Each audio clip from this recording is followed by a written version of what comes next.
Hello, everyone, and welcome to BCIT's Big Info session, BCIT 101. My name is Jesse Taylor, and here this evening I'm along with my colleague Zara Al-Ottman. We'll inform you about BCIT during the session, and we hope you get a great experience and a lot of your questions answered. I'd first like to acknowledge that we're on the traditional territories of the Coast Salish people, which includes the Squamish, Musqueam, and Tsleil-Waututh nations. The agenda for this session is as follows. So for the first 50 minutes, we'll be presenting information about BCIT and admissions processes, as well as my colleague Zara will be presenting the part-time studies portion of the presentation. Then applied and natural sciences will be presenting for 50 minutes, starting at or around 5 p.m. And then from 6 p.m. to 6:50 p.m., health sciences will be presenting. And from 7 p.m. till 7:30 p.m., our Indigenous Initiatives department will be presenting as well. I hope that everyone enjoys today's big information session, and thanks for joining us. So again, thank you for joining us for the session. Again, my name is Jesse Taylor. I am a program advisor for the full-time studies programs at British Columbia Institute of Technology. This session will provide you with valuable information regarding BCIT, the programs and courses that we offer, as well as our admissions processes. During the session, you may use the Q&A feature that you'll see either at the bottom center or the side of your screen. We have several staff available behind the scenes to answer your questions, and we'll do our best to answer as many questions as we can. One of the common questions that I just wanted to address right up up front is that we are indeed recording this session. So it should be posted sometime later next week onto BCIT's YouTube channel. So it should be available for viewing after the session. Please also note that the Zoom Q&A feature does not include or doesn't function like a normal chat. So each time you send in a question, you'll need to state whether you're a domestic or an international student inquiring, the name of the program that you're looking into or interested in, and this should ensure that we can provide you with the most accurate information in our response. As well, keep in mind the Q&A feature is meant for straightforward questions.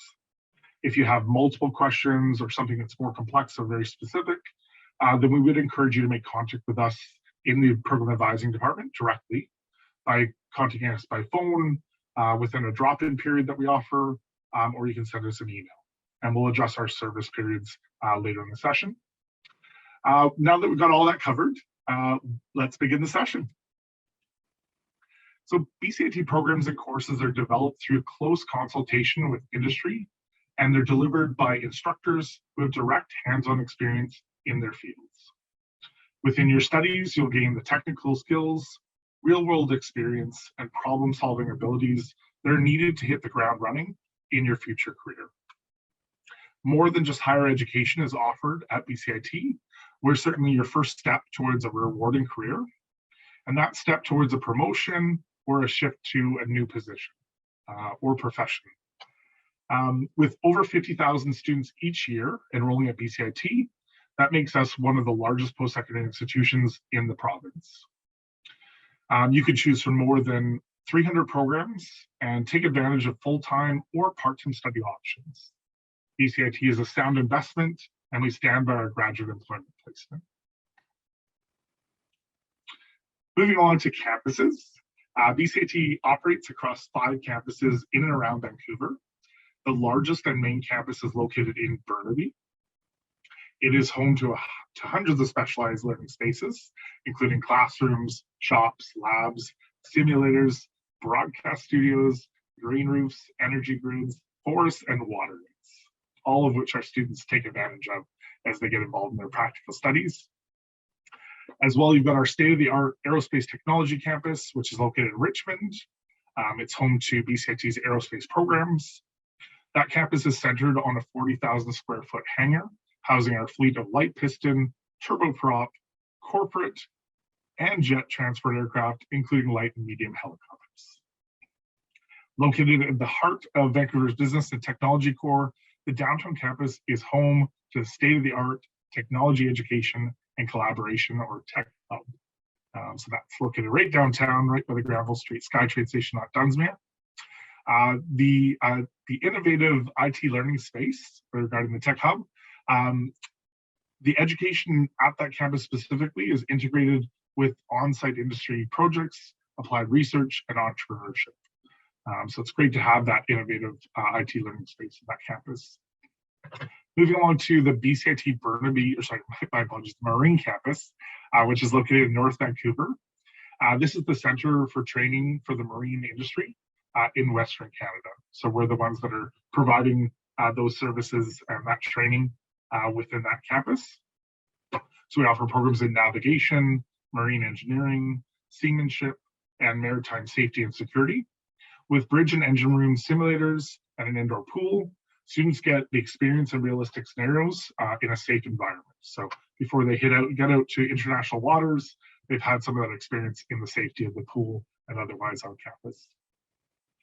BCIT's Annacis Island campus is the final campus that I'll mention. It's located in Delta.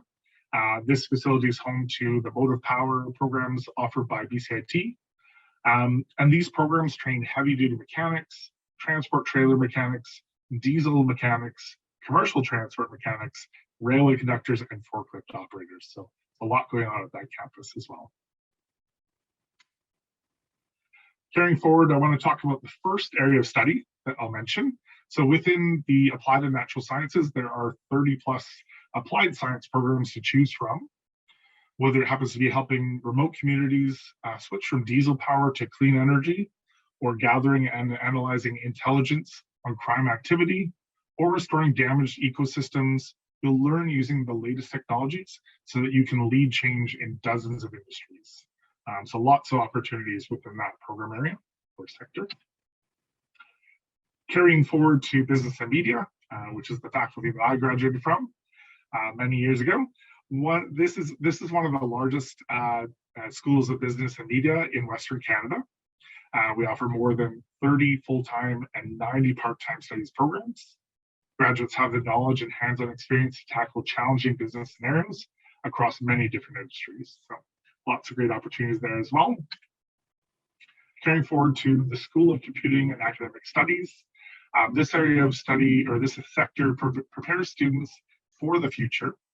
So BCIT graduates are shaping the tech industry online and around the world, running the IT networks that connect us globally, protecting our privacy against cyber threats, and building the apps that we rely on every day. So anything from cell phones, plenty of fish, anything you can think of, those students are getting involved with. Carrying forward to engineering, BCIT offers innovative degrees and diploma options in mechanical, electrical, civil, and mining engineering. However, whichever field you choose, you'll be in a profession that will help unlock new energy efficiencies and develop growing sustainable cities. So fantastic, exciting opportunities there as well. In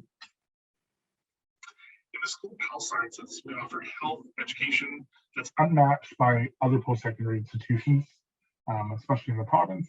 As BCIT Health Science BCIT's Health Science students, individuals learn by using simulation technology and by practicing their skills in real clinical and laboratory settings. And the final sector is the trades, technical and apprenticeship programs.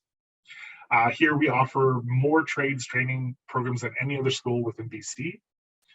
Programs including electrical, carpentry, joinery, metal fabrication, piping, sheet metal, ironworking, boiler making, marine fitting, as well as welding, and that's just to name a small segment of the program options that are available there. To learn more about BCIT's programs, we would encourage you to go to the website at bcit.ca, and feel free to attend program-specific information sessions that would be offered per each sector, whether it be later tonight for some of them or the coming couple days, as well as throughout the year. There'd be oftentimes program-specific information sessions that will be available. So definitely encourage you to attend those. Within BCIT, full-time studies programs are generally programs that run Monday through Friday. So the classes are typically in session between the hours of 8:30 a.m. and 5:30 p.m. A great feature of full-time studies is that you'll need not to worry about registering individually for your courses. Classes will be registered for you each term once you're offered acceptance to the program. So upon acceptance, you will automatically be registered into all of your courses that you need for that term. And then each term, you'll take a full set of courses that have been specifically chosen to lead you towards your career goal. And you take those, attend those with your classmates. Moving along to class structure. So at BCIT, we proceed with a unique cohort model. So small class sizes that ensure you are truly connected with your peers. So you'll take all of your classes with the cohort group that you've been placed with. And typically your class sizes when you're looking at a technology program, usually it'd be a diploma program, would be about 20 to 25 students. And then your typical class size for the trades programs, be it certificate or diploma, would be about 16 students. And then working within your class, in your groups, you'll be completing projects that will usually be consistent of 2 to 10 students. And so you finish those group assignments and projects just like when you would when you're in a job in real industry. As well as smaller class sizes mean that you get more one-on-one attention from faculty, and you have a network of peers to gain additional assistance with you within the class as well as outside of school. So essentially your cohort becomes somewhat like family, or obviously a strong bond is formed there, so you become friends and you work to assist each other to make your way through the experience at BCIT. Just want to mention, quick comment on COVID-19 safety protocols. So they are still in place around our campuses. However, most of our programs have returned to either fully in person or a blended model, meaning obviously part-time on campus and part-time online or otherwise. So just want to make sure that you feel confident that student safety and well-being are still of paramount importance. And we'll continue to deliver the instructor support and availability, applied instruction, collaborative experience, and industry connections that you expect from BCIT, and a credential that you could be graduate from here. Carrying on, we want to talk about admissions. So we'll talk about those processes at BCIT. So there's 3 types of admissions models that are available at BCIT when you're applying to the programs. The first that I want to mention is the non-competitive or first qualified. So for programs with non-competitive models, there are no formal application deadline dates, but applications are accepted until the program fills, so on a first qualified basis. We'd recommend that you apply early for programs with this model, as many fill soon after the application process is open. So a lot of them will commence as of October 1st of last year and carry forward until they fill. BCIT programs are not large in size oftentimes, and so therefore because those limited seats are available overall, it is again that much more important to apply early. Many programs in the School of Business and Media, Applied and Natural Sciences, and some within the School of Engineering would use this non-competitive model. Carrying forward to talk about competitive models. So programs with a competitive application process generally require that applications or applicants have additional courses and skills on top of the academic requirements that are listed on the program page. These are programs where you would compete with other applicants for a seat. Our health science programs, as well as some of the engineering programs, often use this model. And we would encourage you to connect with a program advisor in case you have interest in one of these competitive entry model programs, just to get more details, especially on the preferred requirements that are outlined on the program pages. And the last model would be a waitlist model. And so this admissions model would be a waitlist-based process, typically applies to our trades and technical programs that would use this model. And for these programs, applications are accepted throughout the year. These programs also have various start dates in the year. And waitlists can vary anywhere from 6 months to a year. And however, for some programs, it could be shorter or longer. So also another reason to check in with us or to reference the program page specifically and other details that will direct you to. Talk about program availability. If you haven't decided on a program, or if you'd like to know if your program is currently accepting applications, please definitely go to the website at bcit.ca. Once you're on the site, you can search program availability. You can also, however, get to that page by hovering over the admissions tab on the homepage, and the program availability page will assist you in determining which programs are available and accepting applications.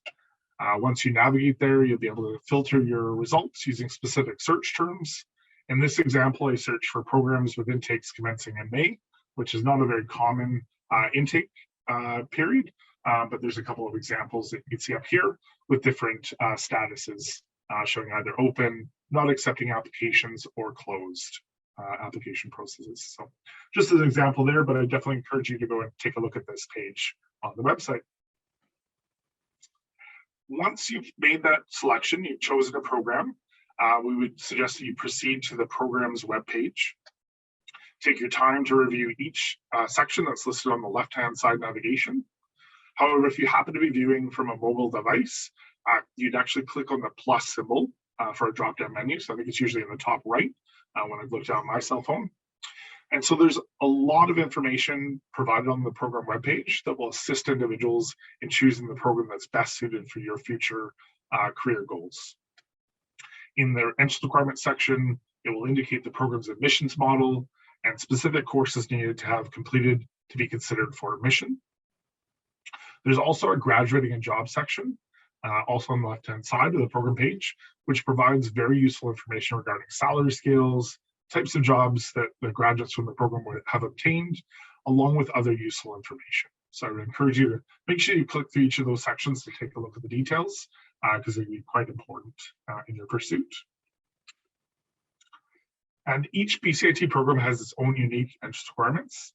So we'd encourage you to review these along with the program's application processing dates and application deadline dates, if applicable. Get several things ready before applying. So there'll be your documents that we want to make sure you have access to.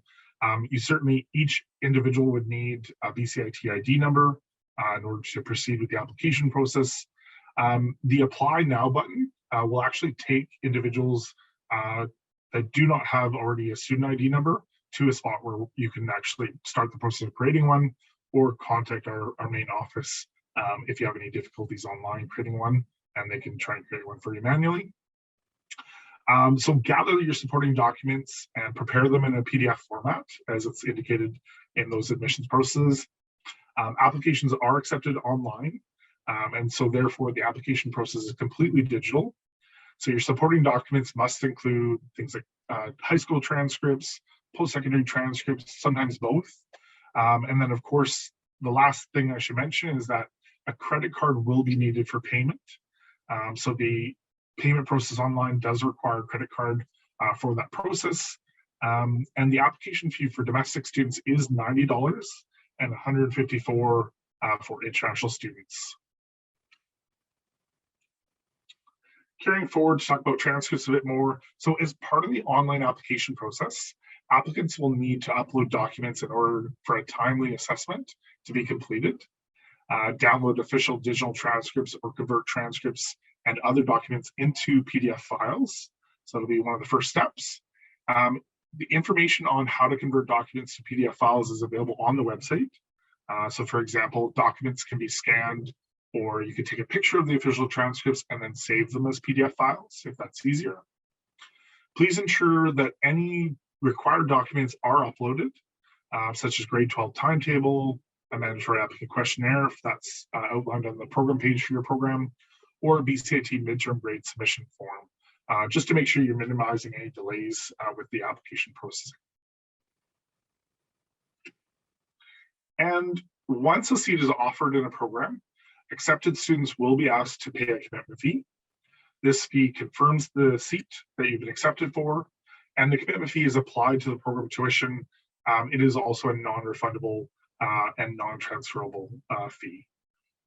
We would encourage each individual to begin researching student loans as well. There's also awards and bursaries that can be available as early as possible.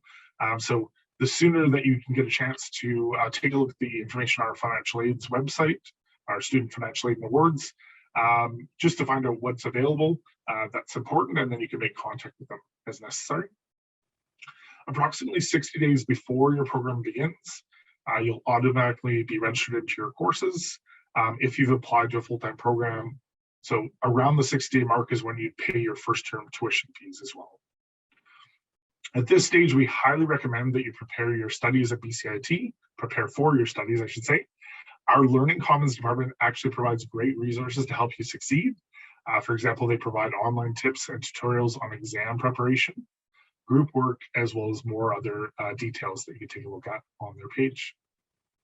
Taking the time to prepare for your studies will give you the confidence you need to be successful within your program. And I'd like to now turn it over to my colleague, Zara, who will be discussing part-time studies offered at BCIT.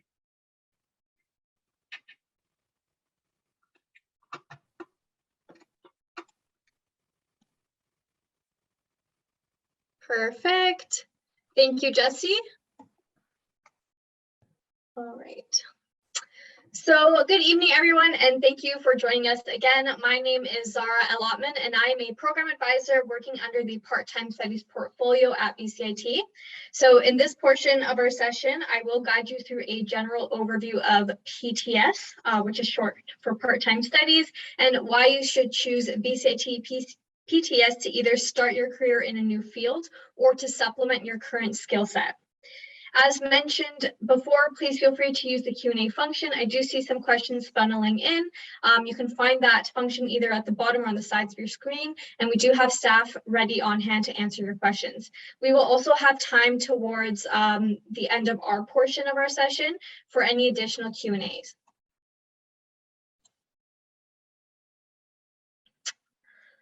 All right, so BCIT's PTS boasts over 300 programs, over 1,000 courses in 6 different areas of study. Just like FTS, which is short for full-time studies, your instructors are also industry professionals with knowledge of the professional world, and they have contacts within the industry. They can provide you with valuable information on the market and set you up for success in your field. The nice thing about part-time studies is that you do have that flexible schedule, so it's a little bit different from full-time studies. So if you're a domestic student or you're not seeking funding, you can take just one course at a time. So as little as one course, you can take 2 at a time if you want, or you can take as many courses as you'd like, given that you can fit these courses into your schedule and you meet all the prerequisites. You can take individual courses just to brush up on some skills or to gain some new skills, or you can complete all the courses outlined under a program's program matrix and be awarded a credential. Now, for part-time studies, classes are typically evenings and weekends, and the class offerings will vary between each term. We do offer 3 terms a year for part-time studies. So right now we are in the middle of our winter term. Our next term will be the spring-summer term. It starts in April, and the following term after that is the fall term, which starts in September.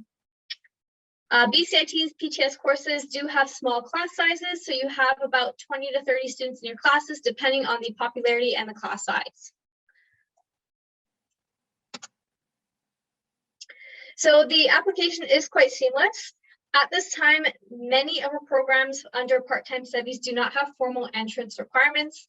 Just recently, our accounting, finance, and insurance programs now offer or now require English 12, and many of them require Math 11 as well in order to declare the program, which I'll talk about later. Our business administration diplomas do have some formal entrance requirements too, so just make sure you're checking those out. Other than that, English 12 proficiency is recommended for all part-time studies programs and courses. If you are a little bit worried about that, we do offer some English upgrading at BCIT, so you can ask us at program advising if you have any questions about that. So in addition to that, some single courses will or may have prerequisites that you will need to complete prior to registering for that course. Proof of documents is only required if your program does have those requirements.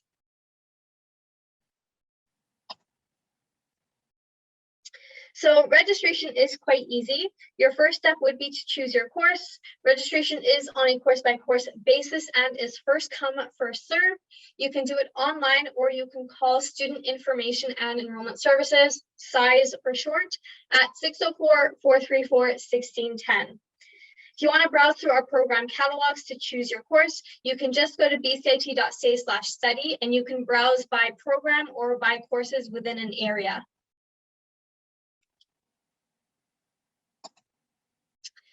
So over here is just an example of a registration page. It's actually continuous, but we split it up into 2 chunks just for clarity. Unlike full-time studies where you're automatically registered in courses, in part-time studies, you actually have to register yourself into the courses just so that you can get that flexibility if you're seeking that. You have to plan for those courses, and I'll tell you just in a little while when registration will be opening up. We do recommend for high demand courses to register early to avoid disappointment. So we're just going to zoom in over here on the first part of a course registration page. So at the top, you see the course details, kind of gives you a little blurb about the course and what you'll be learning. If there are prerequisites, it will be listed here as well on this page. Just make sure you meet those prerequisites prior to registering.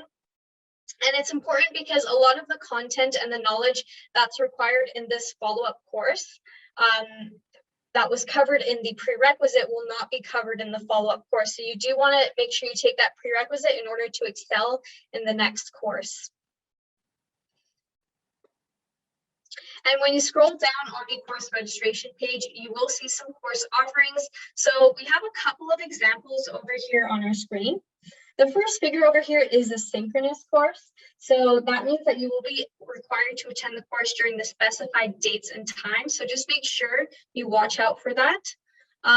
Make sure you're also looking at the location. So most of our part-time studies courses are offered at the downtown campus, at the Burnaby campus, or online. The next figure, so figure 2, is an example of an asynchronous course. So of course, this course will be online. There are no specified dates and times, so this course is not self-paced. What this means is that you aren't required to attend during a specific date or time. However, you will still have due dates for assignments and readings and whatnot. So you still follow the modules along with the rest of the class. You can have an online course that is synchronous, so it can be online and it can be during specified dates and times. One thing I do want to stress is you want to read the notes section on each section within the course registration page, because there's also always additional information that is important before you register. An example is if you're a distance student and you're looking specifically for online courses, some online courses may have exams in person, and this will be listed in the notes section prior to registration. So just make sure you check that out.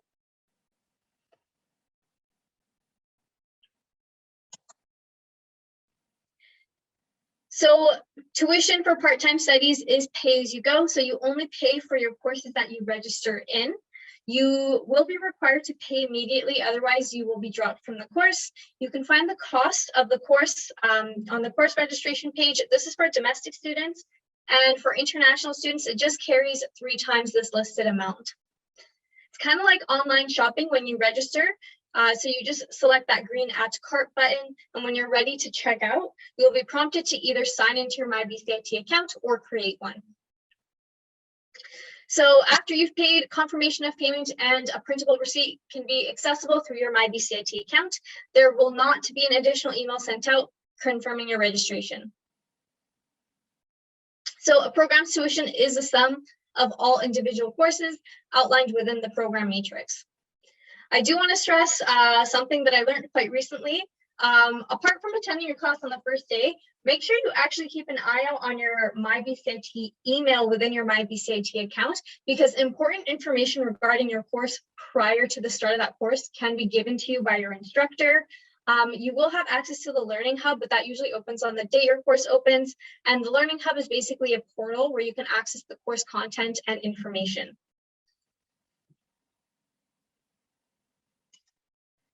So upcoming registration dates. This Friday, February 18th, as of 8:30 a.m., a web preview of courses will be available for the spring-summer 2022 term. So you can check that out and start course planning for the next term. 5 days later, on Wednesday, February 23rd at 9 a.m., registration will open on a first-come, first-served basis. This is really important if you are particularly interested in a course that fills quite quickly. we do have quite a few popular courses that will fill very quickly. So you want to make sure that you're prepared to register the day that registration opens. I've also referenced a link at the bottom over here, our key registration dates, which will outline all registration for upcoming terms.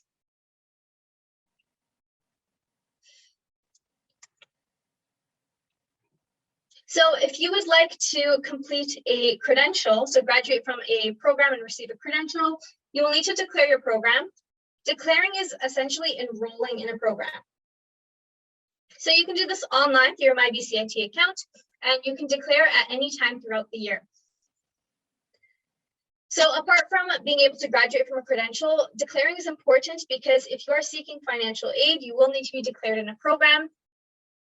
If you'd like to request transfer credit, you will also need to declare your program. Declaring your program will give you an approved plan of courses that you follow to earn your credential, and it guarantees your matrix at the time of declaration.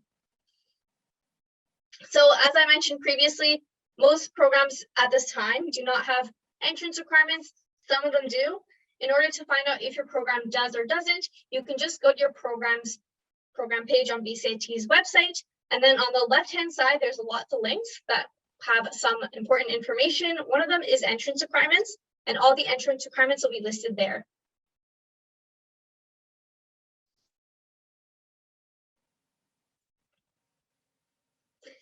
So we do offer a variety of credentials at BCIT and different types of programs. We have some micro-credentials and statement of completions. In terms of credentials, we have associate certificates, diplomas, and so on, bachelor's degrees, some graduate programs, advanced programs. And we also offer the opportunity to ladder your credential or ladder your education. You can think of a ladder, you think of the steps. It's kind of like the same thing. So each credential can be a step towards your ultimate goal. This is beneficial, particularly for part-time studies when you're only taking 1 or 2 courses at a time. If your goal is to get a diploma in accounting, for example, it might take some time to complete that diploma, but in the meantime, you can just complete the certificate in professional accounting, get a credential, possibly get a job with that, and then work towards the diploma in accounting at the same or after you graduate from that program. The courses that overlap, you do not need to retake.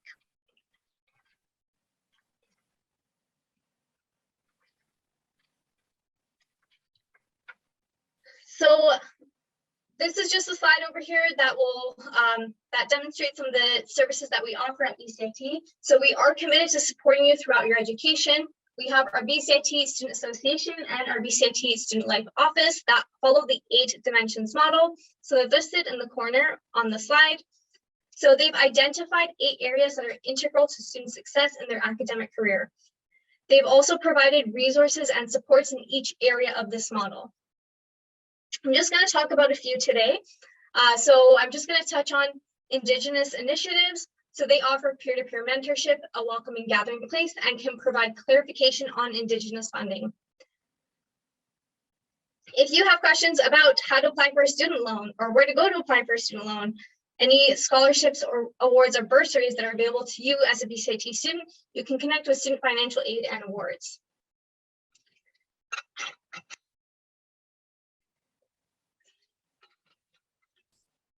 Excuse me. If you are a student with a permanent or a temporary disability, please connect with Accessibility Services to see if any accommodation can be made within your program. We have our BCIT Student Health Services that has a clinic on the Burnaby campus, and they've also expanded their services during COVID to include virtual appointments.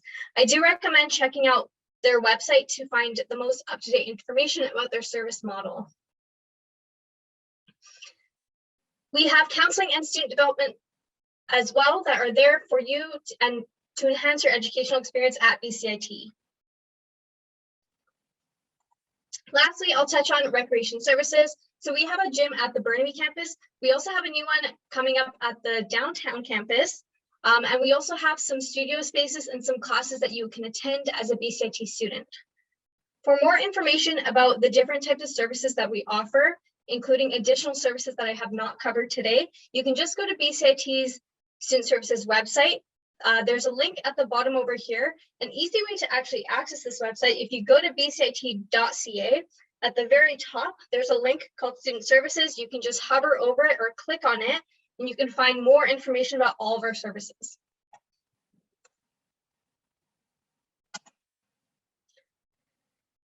If you are seeking housing, you can connect with Student Housing to find out information about on-campus Burnaby housing or any off-campus locations as well. So currently, there's only on-campus housing at the Burnaby campus. There's housing within the community. They can help you connect with those different postings. Otherwise, you can just go to the website bcit.ca/housing. I do want to mention some exciting news. So students attending BCIT in the coming years will have access to an environmentally friendly on-campus housing that reflects Indigenous culture from the surrounding area. So please keep your eyes peeled for that.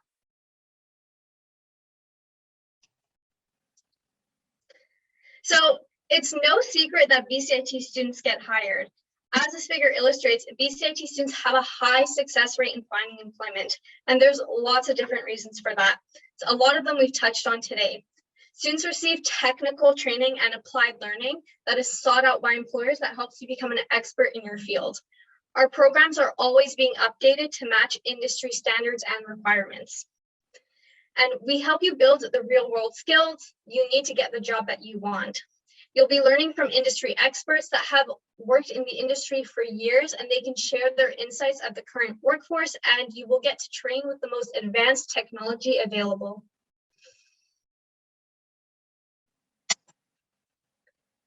So if you have questions after today, I do invite you to connect with us at Program Advising. So this is our current service model. So for full-time studies, there's a live call service. The times are listed on the slide. And then there's also some drop-in appointments. For part-time studies, we have a telephone callback service. So you just leave a message and we'll call you back. And we also have appointments. We do have evening appointments for part-time studies just to accommodate those that are working full-time and cannot necessarily attend a daytime appointment. And as per usual, you can contact us by email, program_advising@bcit.ca. I do recommend that you go to our website, bcit.ca/advising, and review our current hours and service models, because if there are any updates, they will be listed on there.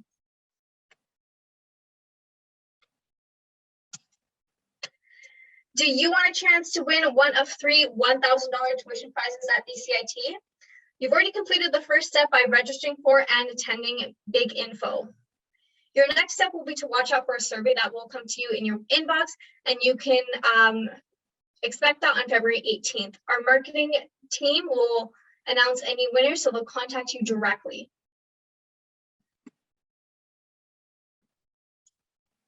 So here's some other ways to connect with us. So I do recommend attending an information session. I did see a question about a very specific program in our Q&A. So I do strongly encourage you to attend programs areas or program specific question or information sessions, because they have their program heads or their staff ready to answer your questions, and they will present the program in much more detail. You can also connect with us at Program Advising. I do recommend checking out our socials. So you can check out, we've got Twitter, we've got a couple of Instagram pages, a Facebook, quite a few YouTube channels. So some different areas will have their own YouTube channels, so you can check that out. You can also request a copy of our view book. So on behalf of Program Advising, we would like to thank our marketing team for putting together Big Info.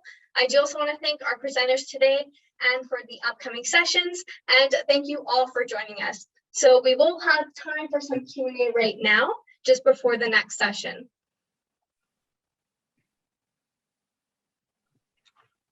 And you can feel free to continue to type questions into the Q&A section, and we can try and answer them live, or try and make mention of some of the common questions that come up. Certainly there was a number of inquiries in the Q&A today or this evening that were not as specific as would be ideal. So again, because there's unique requirements for a lot of especially the full-time programs, we want to make sure that you're asking a question that we can address specifically. So it's ideal if it happens to be towards a specific program, and hopefully you've researched it a little bit, and then you're asking a question that we can try and respond to. So asking about whether requirements can be proven for an engineering program from a master's education from outside of Canada can be difficult to answer because there's going to be different requirements for each engineering program at BCIT. So it's not only within a segment of programs, but definitely very specific to a particular program. I do actually want to answer a question. I actually misunderstood this question. Someone was asking about transferring to BCIT from another institution. This actually depends. So if you're seeking individual course credit, the process will depend on whether you're a full-time or part-time student. So if your program is full-time or part-time at BCIT, or if you're seeking advanced placement into a program. So I do encourage you to actually connect with us at Program Advising to specify what program you're interested in, so we can outline the process in much more detail. And I'm just going to address one of the questions that's come in just presently, specific to computer science. So we don't have a program that's specifically titled computer science, but oftentimes when students have asked about that, they're looking at computer systems technology. And so for the bachelor program specifically, oftentimes within BCIT, we would have students get involved at an entry level within a diploma program, and then they would carry on to the bachelor level studies. That would typically be the case for our programs such as computer systems technology for the bachelor. You'll see outlined on the program page that they've indicated a typical pathway would be from our computer systems technology diploma program or the computer information technology diploma program.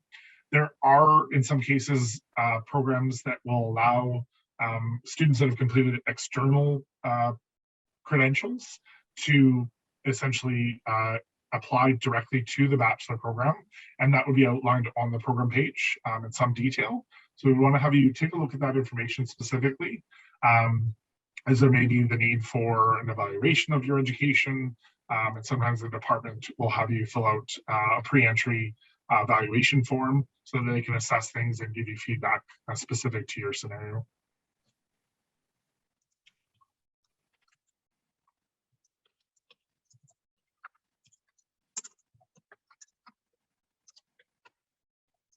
We do have someone asking about when specific courses will start.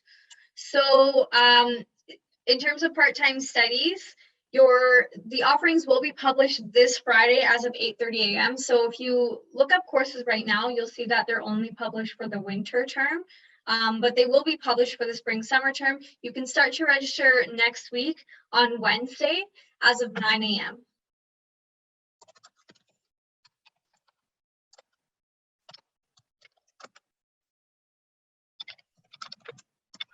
And whoops, there we go. Now click back on. I've also got another question. Someone asking about if there's a specific academic advisor for healthcare science programs or radiation therapy. So within the program advising department, we're general advisors, be it for full-time studies or part-time studies. So we're separated in that way. And so a program like radiation therapy is something that we would usually in the full-time group assist with, at least initially. And then you may also find for certain programs under the either contact us or faculty advisors and staff, they'll sometimes have direct contact for the department as well. So for some really specific questions, we may suggest that you consult the department, but otherwise, oftentimes we're going to discuss with students how to prove the requirements, how to make yourself more competitive to apply to a competitive program, and a number of other details. So certainly, we're oftentimes the first point of contact, but certainly there's options to refer students to the departments where necessary.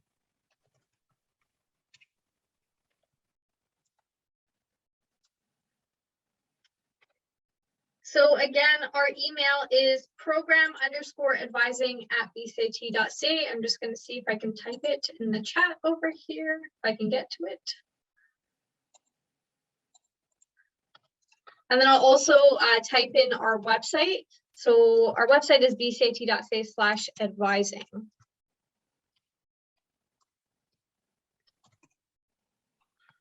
And I've got another question about, I've lost it here. Previous intake averages for different programs. So I think that what you might be referring to is for maybe more competitive programs. It can vary depending on the program. So we'd want to have you maybe make an inquiry with us by email or by phone or directly through the drop-in process, because it may not depend solely on an average. So you have some programs that are going to be more straightforward. Something like computer systems technology might have a more common average. They're looking at English 12 or pre-calculus 12 or equivalent, and usually they're going to accept students that have 90% or stronger or higher. Whereas a program like nursing usually suggests it's ideal to have a 3.0 GPA as part of your overall average from completed studies in university or college.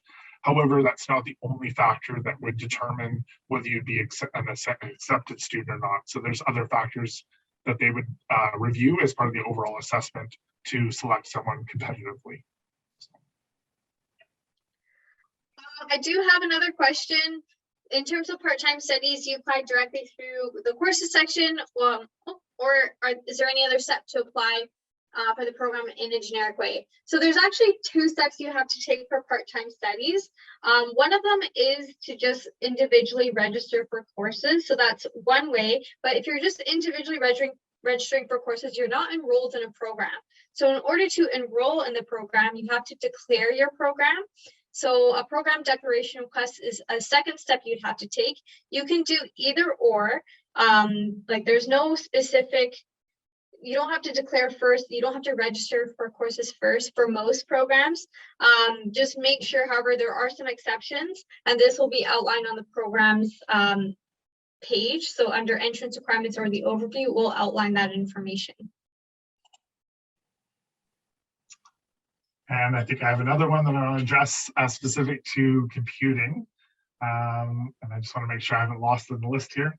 So in the realm of computer programming type courses or programs, I suppose, do the programs connect with specific job opportunities, be it internet security or for Google, as part of the built-in system of taking such courses? So there are programs that do have a co-op component.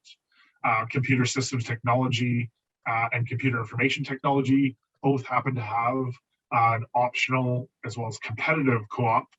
So not only do you have to compete to get into the program, however, after your first year of studies being completed, you would potentially have an opportunity for the co-op based on a competitive average from the GPA from your first year.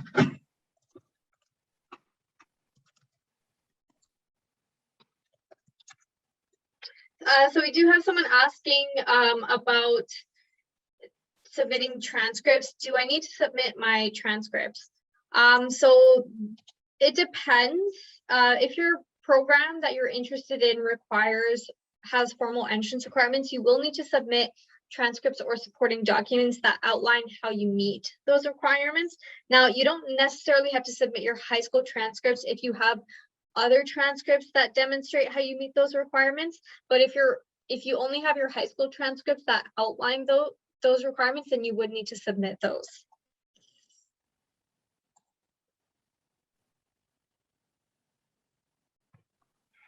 And I'm going to try and answer a couple of questions in a row here.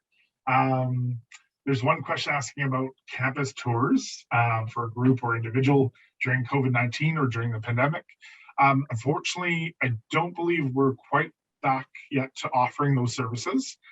They certainly have been available in the past, but I would definitely suggest to reference, there's links usually on the homepage at bcit.ca, right in the same area as the information sessions link that would address campus tours or what we used to offer, spend a day as a student.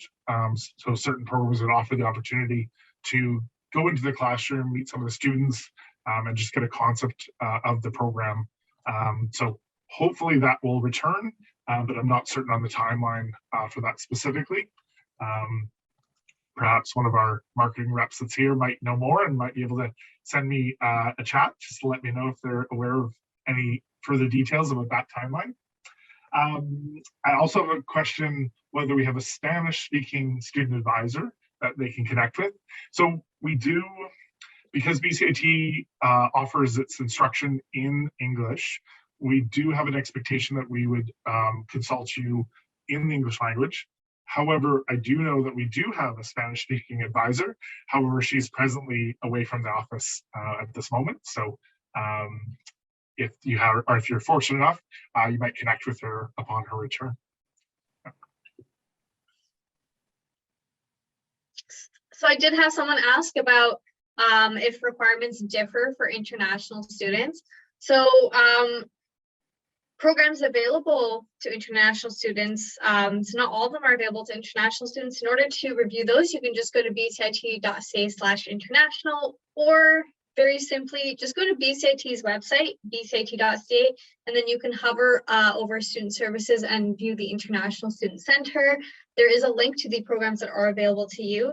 In terms of the entrance requirements, you will be expected to meet the same entrance requirements. We do have some equivalency guides on our website for conversions, and then we also have some additional ways outlined on our website to meet the requirements if you do not currently meet the requirements. They're still the same for the most part for international students.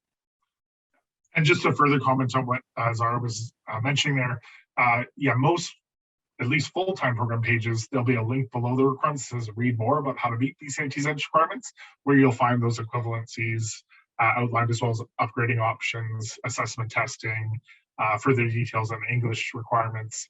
So there's loads of great information within there. Just have to click on that link, find it on the page.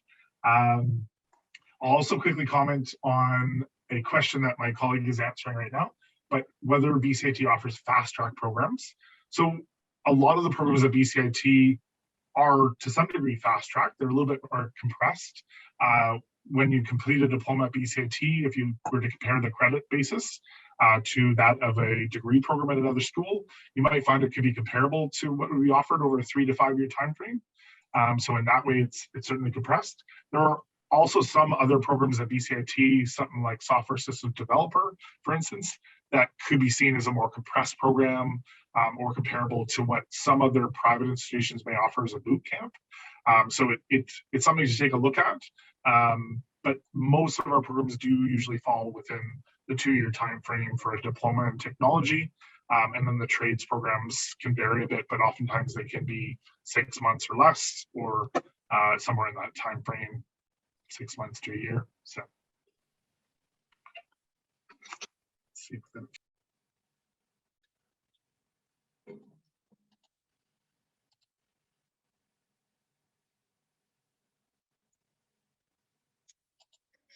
So someone's asking if we offer computer science degrees or certificates. Yes to both. So we have computer systems programs.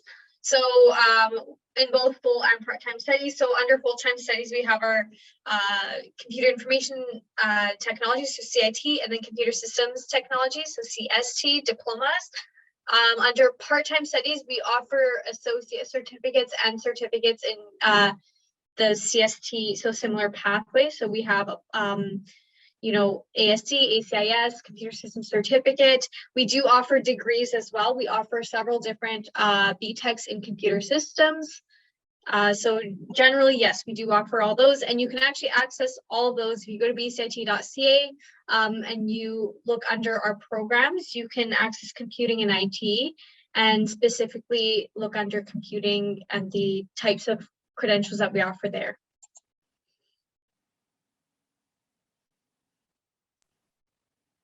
And I've got a couple of questions here. So an international student attending a language school, I'm wondering about registering in an advanced part-time course. So that's a little bit unclear to me, but once you finish the course, then you would start to follow the program.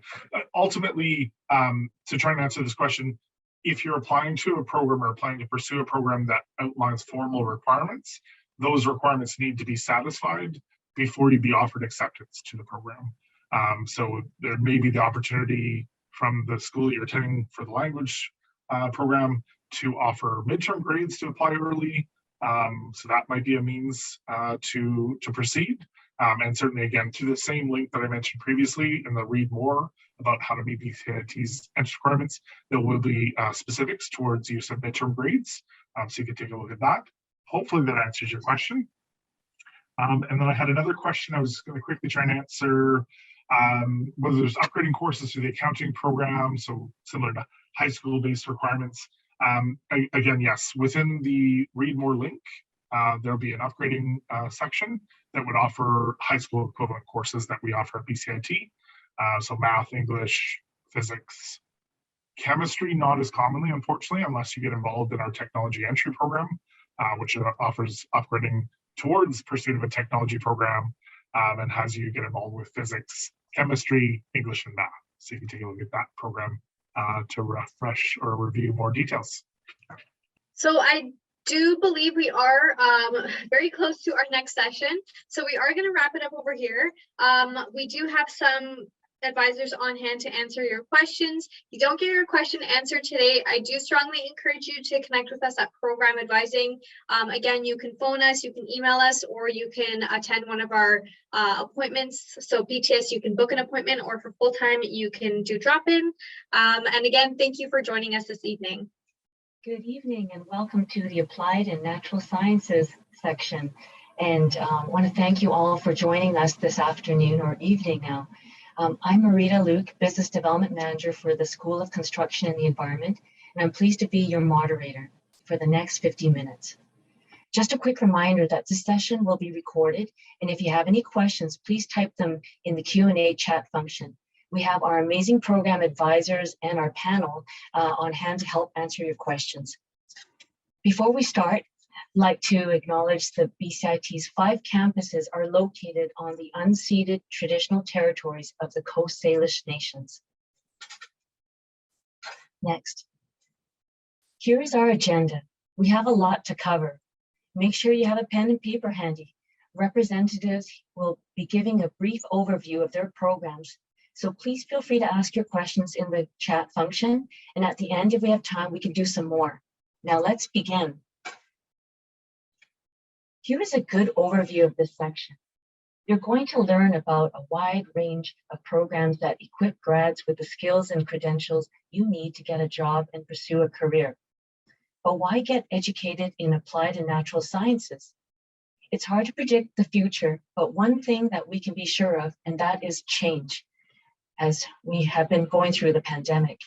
All of our lives will be defined by ongoing and rapid change. Technology changes, market changes, the climate is changing, and the choices we make will determine whether those changes are good for people, whether there are not. As a person with training in natural sciences, you will have the tools you need to make an impact on the world. Our programs are underpinned by a commitment to sustainability, because things that are good for the planet tend to be things that are good for us humans as well. So I'm sure you'll be inspired by what you see tonight, and I wish you all the best in taking the next step toward a new and rewarding, impactful career. Next slide. Most of our programs are offered in person now, so we are following the Provincial Health Order guidelines. And note here, not all the programs we have an info sessions, but this link will be handy that I'll show you again later on. Next. BCIT is comprised of several schools and sectors. Tonight you'll hear from these 4 schools. And as mentioned, I have a rep from each of the schools, and I have Marco, School Development Manager for School of Energy, David McKay from Program Head for Forensics from School of Computing and Academic Studies, Jeff Otto, Cadet Coordinator for BCIT Marine Campus with School of Transportation. And then I also have, along with my school, School of Construction and the Environment, I have Lori Stott, Program Head for Fish Wildlife Recreation, and also Carolee Hitchcock, who has a numerous number of energy management programs to review with you. And next slide. First up, it's our one and only Marco Vicic. He's our School Development Manager for the School of Energy and a familiar face at the Big Info. And Marco, take it away. Thanks so much, Marita. I appreciate that. I'm just going to take a few moments of your time and cover off a couple of programs with the School of Energy. The first one is the Chemical and Environmental Technology program. This program is a program where the students would learn the latest chemical analysis techniques along with environmental science, process engineering, and materials technology with that environmental protection in mind. It really is a program that is for people who like science. They care about progress with sustainability. They enjoy investigating problems and can make a positive difference.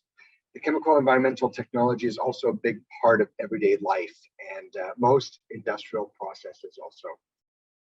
It's a combination of science theory with the hands-on practice.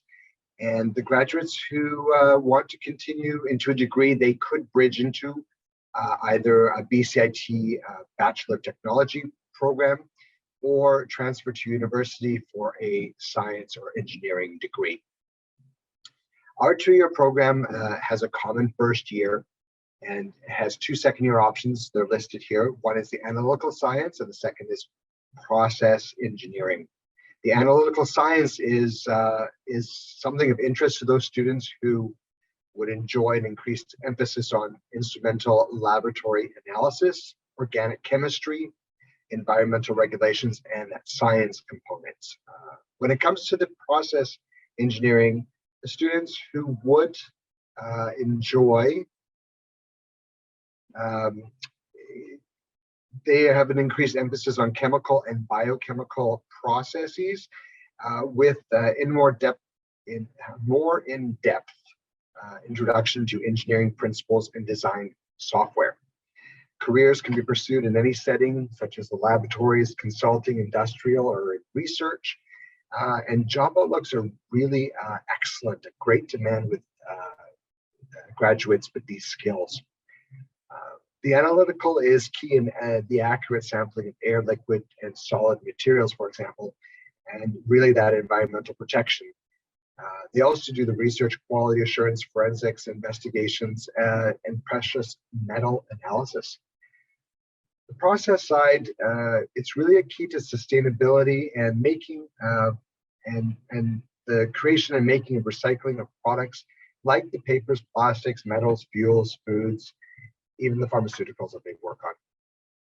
Both options are well positioned to work in emerging green industries such as biofuel, hydrogen, and fuel cell technologies. Now we've listed on here that we are having an information session on March the 3rd. That is at 5:30, and that is a program-specific information session that will be going into more detail with the chemical and environmental. We'll have the program head there and be able to take a full hour of being able to describe the programs in more detail and get your questions and answered as well. Next slide, please. The second program that I want to speak to you about is a brand new program at BCIT, and it's the Master of Engineering in Smart Grid Systems and Technologies. Now, this is for those of you that are parents out there, our alumni, our engineers that are out there, those professionals. It is a program with you in mind. So we're not just here because you're here with your kids, for high school kids, maybe potentially looking for a program. We're also telling you that we've got something for you as well. This is a new accredited part-time studies online program, and it is made for the engineers, the practicing engineers of relevant disciplines. And what I mean by that is it really is targeted towards electrical engineers. However, we do understand that there are engineers out there with power systems, computer science, even mechanical engineers that could potentially do this.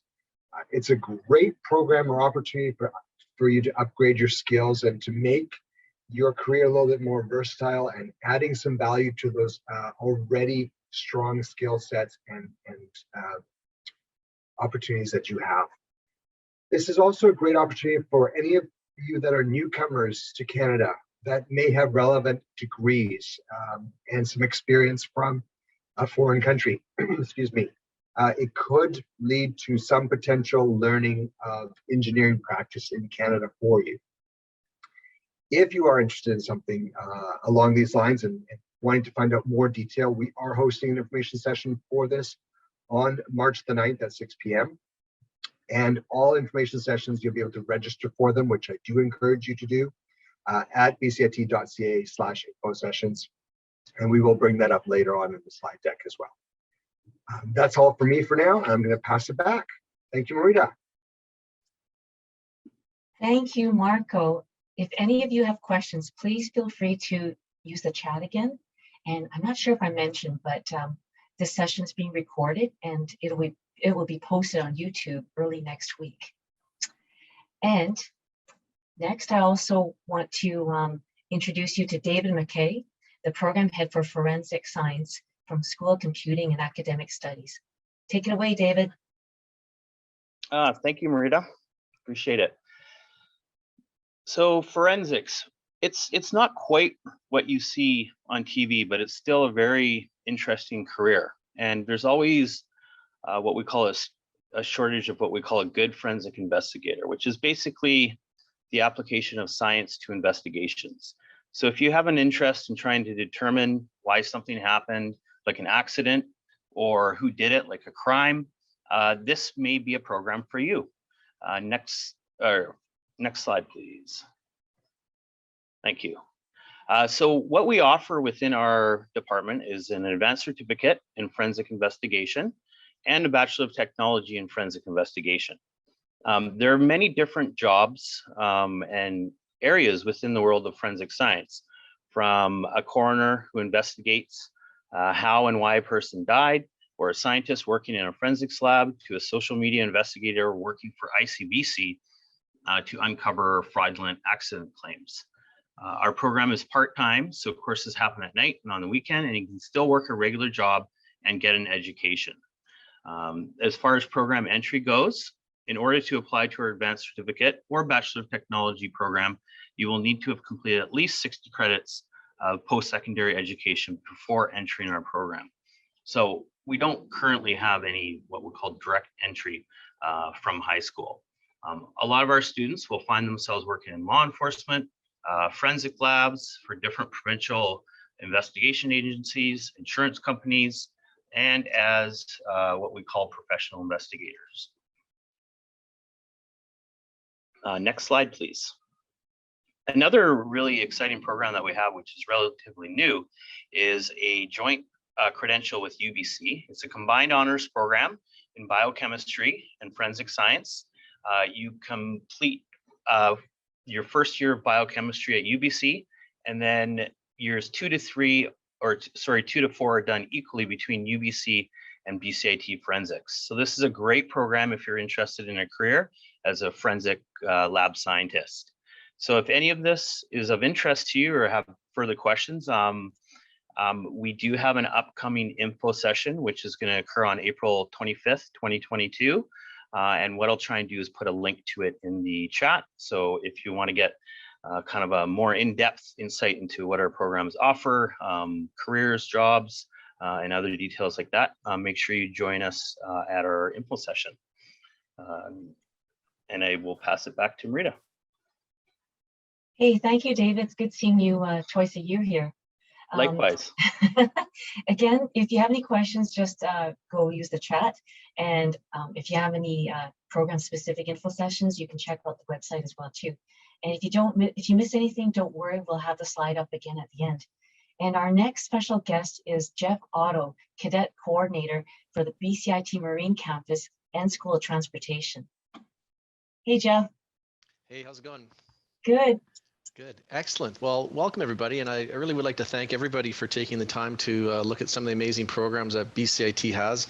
When we are in person, I do attend a lot of these career fairs and I make it around the room and see what BCIT has to offer. And it is amazing. It's an amazing spectrum of programs that you have available to you. I come from the Marine campus at BCIT, which is in the North Shore, North Vancouver, and our specialty there is to train mariners. And the program I'd like to talk about today is the Nautical Sciences program. Here we train individuals to become basically captains of ships, commercial vessels of any size operating anywhere in the world. One of the really interesting things that a couple of graduates reached out to me to say where they were at, and one of them sent me a picture at Christmas time and she was standing on the ice floes in Antarctica because she got a job with National Geographic aboard one of their cruise vessels, the Endurance, and was basically visiting Antarctica. Another student recently did get a job with Disney Cruise Lines and is now working aboard the vessel called the Disney Wish. So our students really get to go into careers that are very much not the normal banker hours office jobs. So you're working aboard ships all over the world, kind of thing, right? So what the Nautical Sciences program does, again, in a nutshell, is prepares people to become captains of ships. So the navigational component of the vessel is an extremely important component of that. They operate radars and other communication systems to make sure that that can happen. They also get involved with the loading and offloading of cargoes, whether it be containers or people in the case of cruise ships or BC ferries. And speaking of BC ferries, the image that you see here is from the bridge of a BC ferries ship.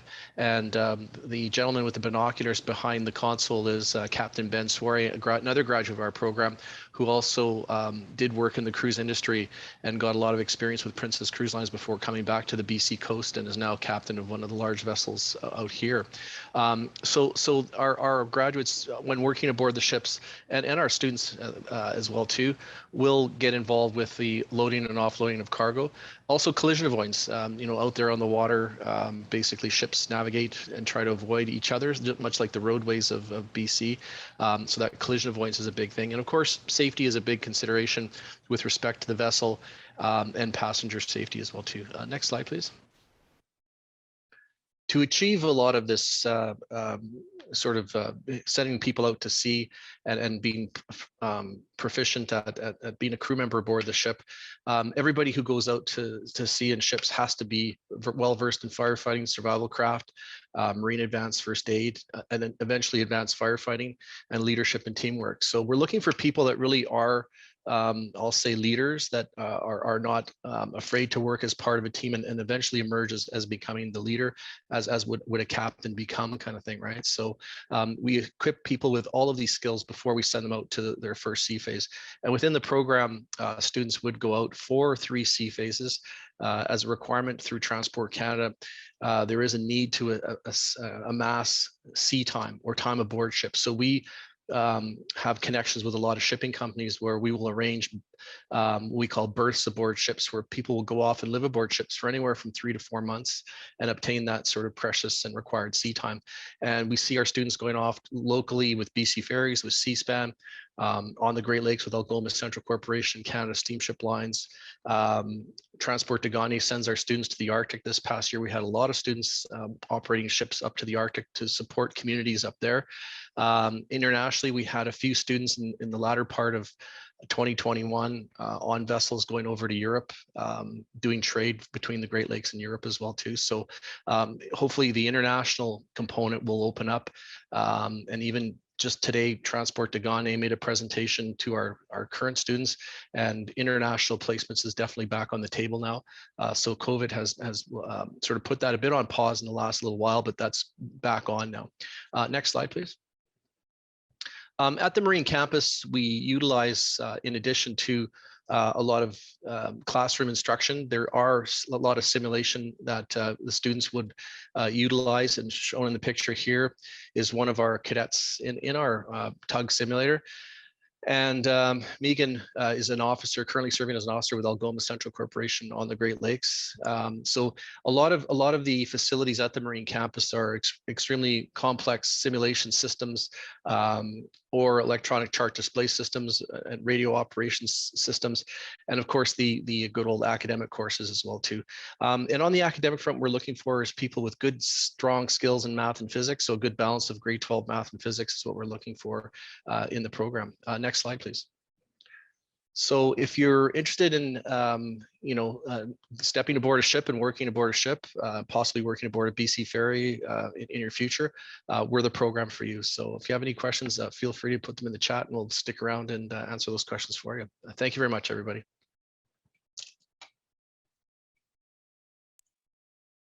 Thank you so much, Jeff. Great to see you. Again, if you have any questions, please use the chat. And now it's for the School of Construction and the Environment. How many of you love the outdoors and the environment? Well, the next few programs will be of great interest. The 2-year full-time Fish Wildlife Recreation Diploma Program, or FWR, is for people interested in careers in the conservation and management of fish, wildlife, parks, and outdoor recreation.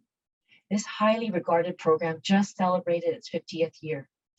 The program is designed to give you a broad range of applied skills, experiences, and knowledge, and you will spend a lot of time outside.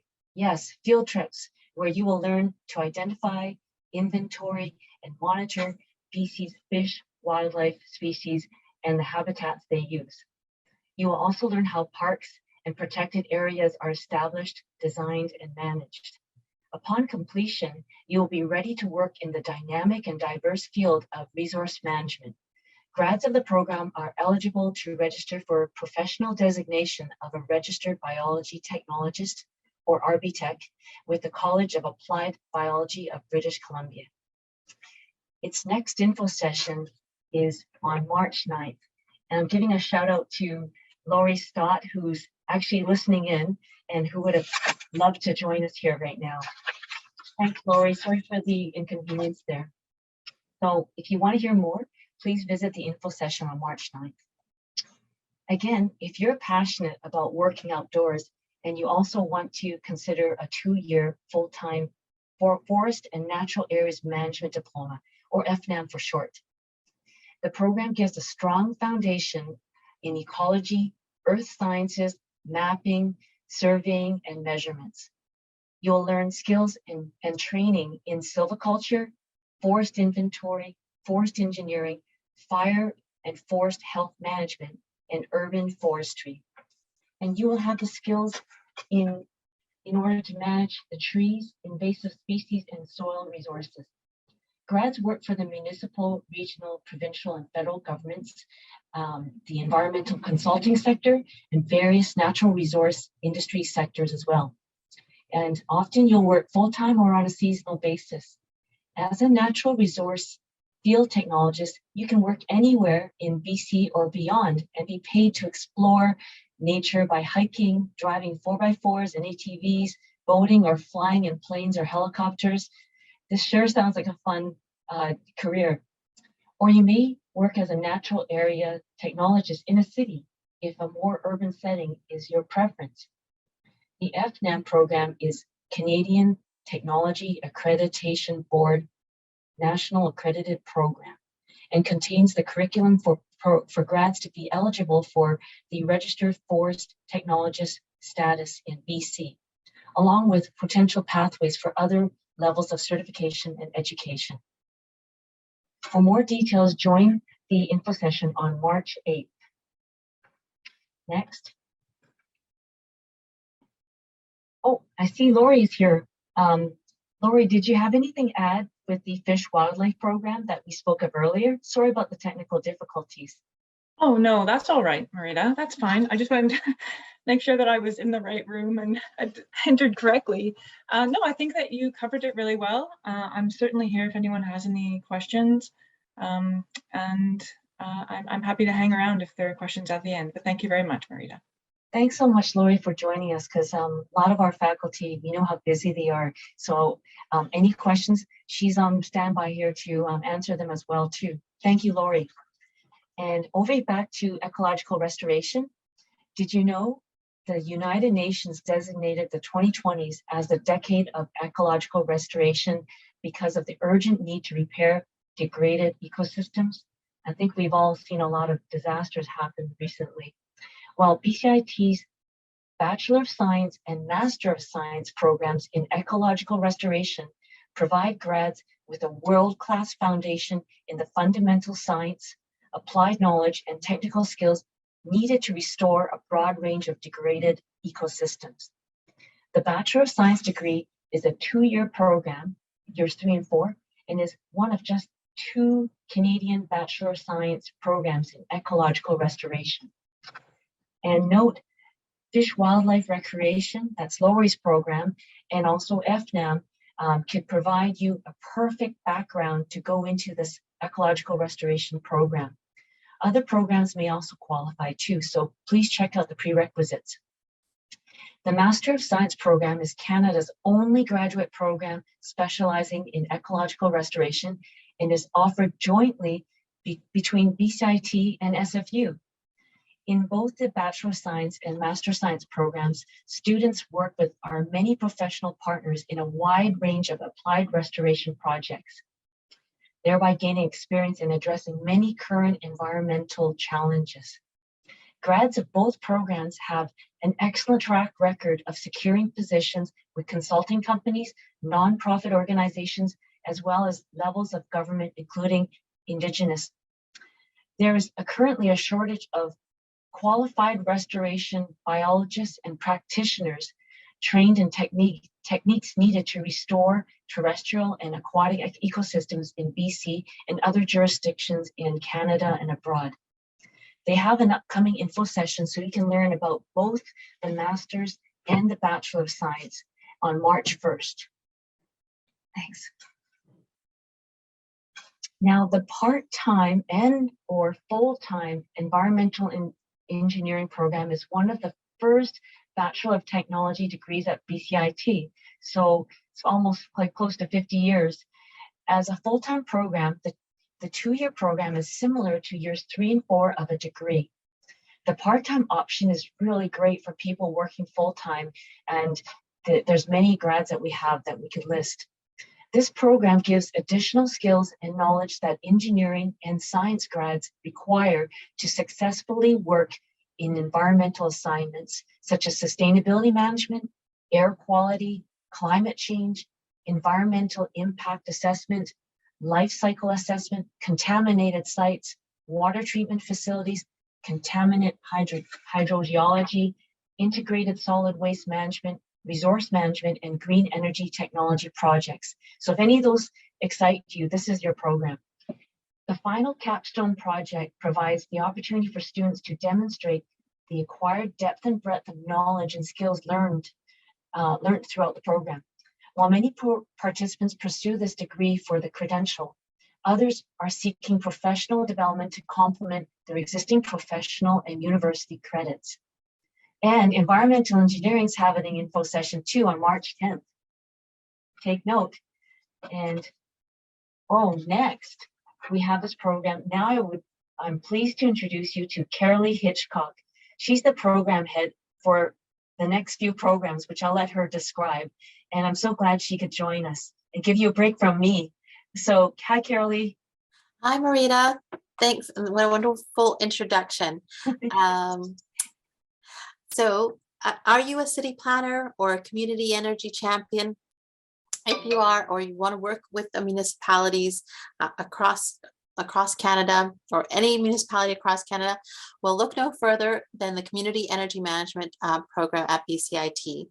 We have partnered with our a national organization called Community Energy Association to bring you this online program. The Community Energy Management program spans the traditional silos of current and long-range planning, policy, operations, engineering, transportation, finance, and others. This interdisciplinary sequence of 6 online courses provides a unique opportunity to refresh disciplines that you're already familiar with by viewing them through an energy lens while introducing new tools and concepts. The instructor for the program has more than 25 years in planning with municipalities, is well regarded in energy management circles.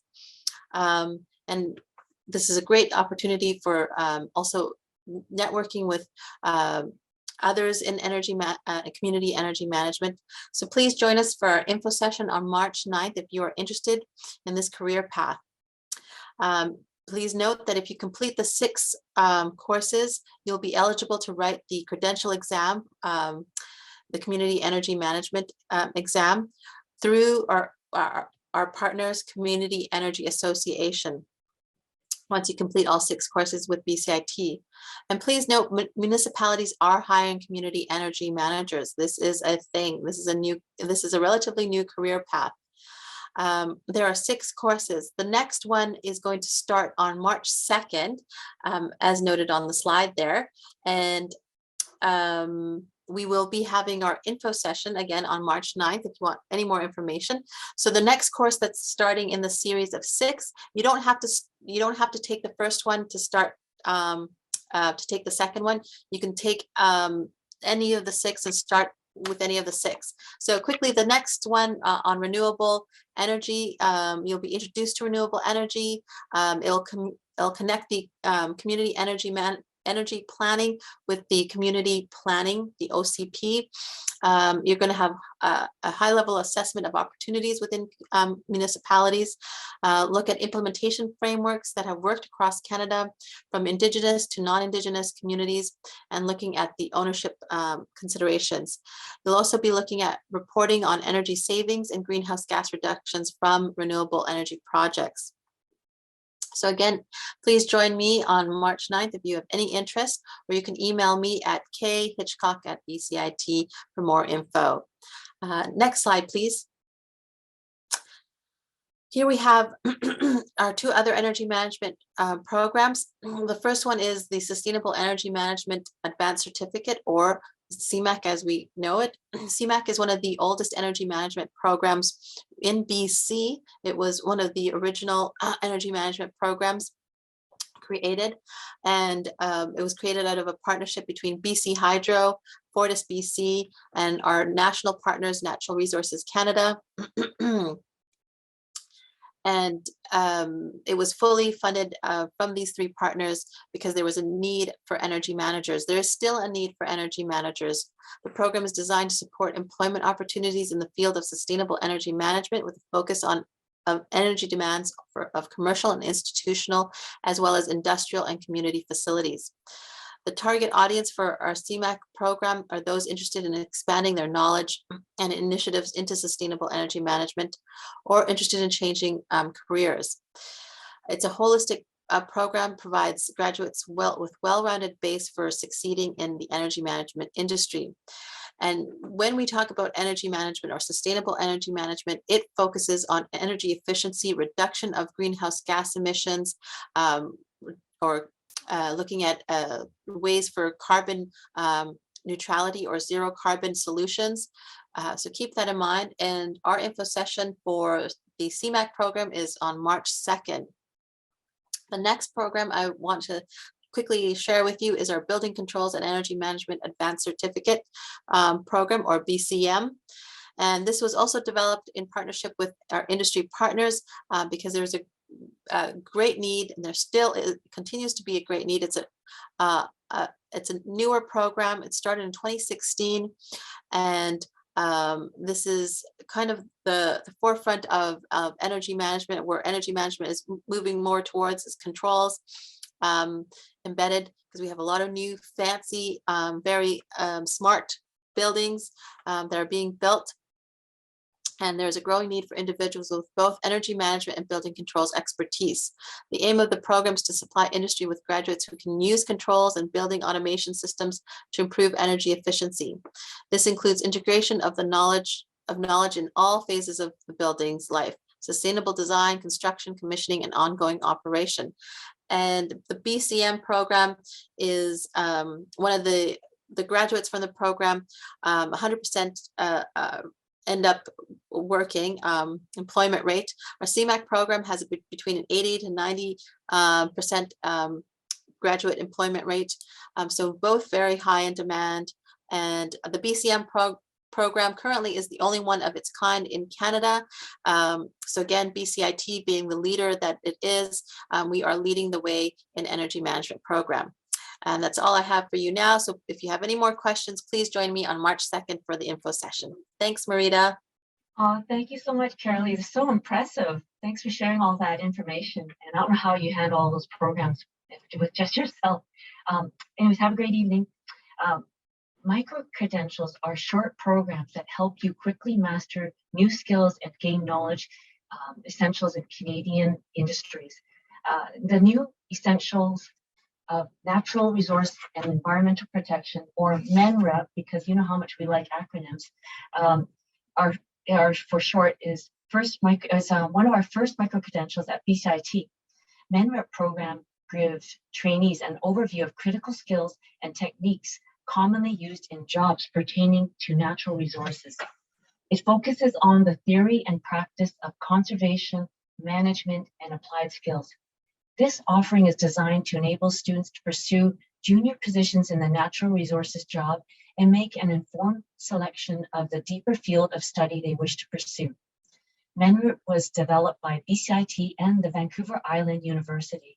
So this is a great place to get some background on sustainability. Next. We also developed this newer associate certificate in the fundamentals of water and wastewater operations. This initiative was made possible through a partnership between Metro Vancouver, EOCP, or Environmental Operator Certificate Program, and BCIT, further supported by a sector advisory group made up of Tawasin First Nation, City of Richmond, Township of Langley, District of West Van, City of New West, and City of Surrey. There is a great need for people in the waste and wastewater operations field. And next slide. And GIS is everywhere. I really like talking about GIS because it's used in environmental management, land use planning, engineering, natural resources management, transportation, real estate, utilities, business and marketing, mineral exploration, and health and social services. And not only is it everywhere, it's also fits in many different categories, as you can tell, not only in engineering and applied natural sciences, also in computing as well. GIS is a special kind of computer information system that integrates spatial data with data to solve real-world problems. You learn how to design and build databases, program in Python and Java, web design using HTML5, and many other special systems meant for geospatial analysis. And the advanced certificate in GIS is designed for a person with a full-time career, like an engineer, urban planner, or retail analyst, who needs to add some GIS knowledge to their existing skill set, but not be a major component of their job. After its completion, there's an opportunity for the person to take either the advanced diploma or the Bachelor of Technology in GIS. The advanced program in GIS is aimed at university or college grads. So if you're seeking an intensive technical education that will prepare them for a career in GIS, that's a good route. And the Bachelor of Technology in GIS covers the same courses as the advanced diploma, with additional studies in management, liberal arts, and includes GIS work experience. Our GIS courses can be completed in either a full-time or part-time format. All part-time courses available through online learning. And the next info session is on March 9th. Thank you. Ever wonder how to combine a keen interest in geography with land surveying, mapping, and the world of geospatial technology? Well, the world of geomatics is where it's at, where rapidly advancing technologies are applied to represent our physical world through GNSS, or GPS precise positioning, cadastral studies, land use planning, cartography and geodesy, photogrammetry, and remote sensing. I'm getting better at pronouncing some of these now. The BCIT Geomatics Engineering Technology Program offers a 2-year diploma in geomatics, which will appeal to students looking to immediately pursue a career as a geomatics technologist. A further 2 years of study goes towards the Bachelor of Science degree in geomatics. And geomatics attracts students with interest in mathematics, computers, and earth sciences. Employment opportunities are often outdoors, but many students select from a wide variety of career paths in geomatics. And they're going to have an info session on March 10th, and you get to meet the program head, Grant Celeste. So thank you for that. Next slide. Now, the Associate Certificate in Industrial Wood Processing is designed to prepare program grads with the knowledge, critical thinking, and technical skills to advance to supervisory positions within their current organizations in the North American lumber sector. The program is a valuable component of an onboarding strategy for new employees without a background in industrial wood processing, as well as for any employee who has not yet received formal education in the field. At this point, the courses are not offered on a one-off basis. They are delivered sequentially as part of the associate certificate. One-off offerings can be organized through a single company offering through our industry services. The participants are new or existing employees in the North American lumber sector and are sponsored by their employer. So if you're interested, let your employer know.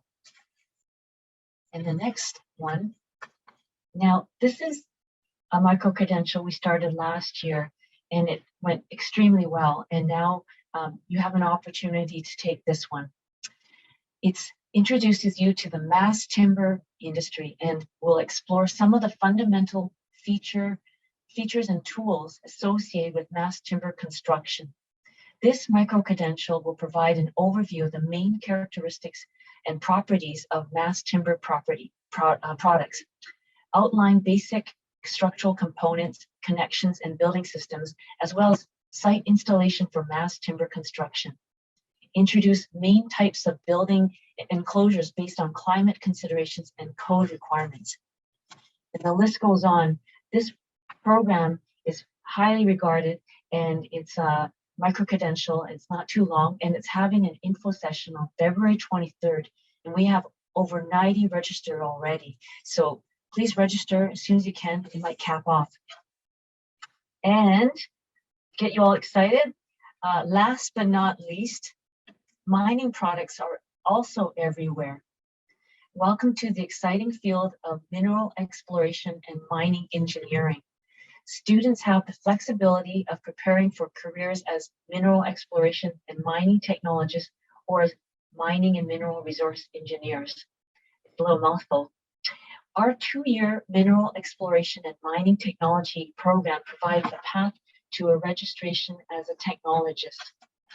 Our 4-year mining and mineral resource engineering degree program builds upon its 50-year track record of offering the mineral exploration and mining diploma, as well as industry-relevant engineering and trades programs of technical problems in diverse mineral industry settings. And we are having our next info session on March 8th. Now this wraps up our programs for the School of Construction. And this one, remember to enter this contest by submitting your Big Info survey when you receive it. So check in your inbox on February 18th. Winners will be contacted by BCIT Marketing if they win. And next, here are more ways to learn about our applied and natural sciences programs. If you would like to connect with me, Marco, David, Jeff, Lori, or Carolee, just send us a note in the chat and someone will give you our contact information. And next slide. As mentioned, here's the link to finding all of the upcoming program-specific information sessions we mentioned. Feel free to browse through there. And again, check out to see what interests you most, and you get to dive deeper into the programs than today. Some info sessions have space limitations, so please sign up as soon as you can. Next slide. Wow, we're doing pretty good for time. And I just want to say thank you before we start our Q&A. On behalf of our team, we'd like to thank our program advisors for assisting us with the chat thus far. And I know there's some more that you might have more questions. And if there are any questions to be answered live, I think feel free. I'm chatting with my team here. We can read it out loud and share it.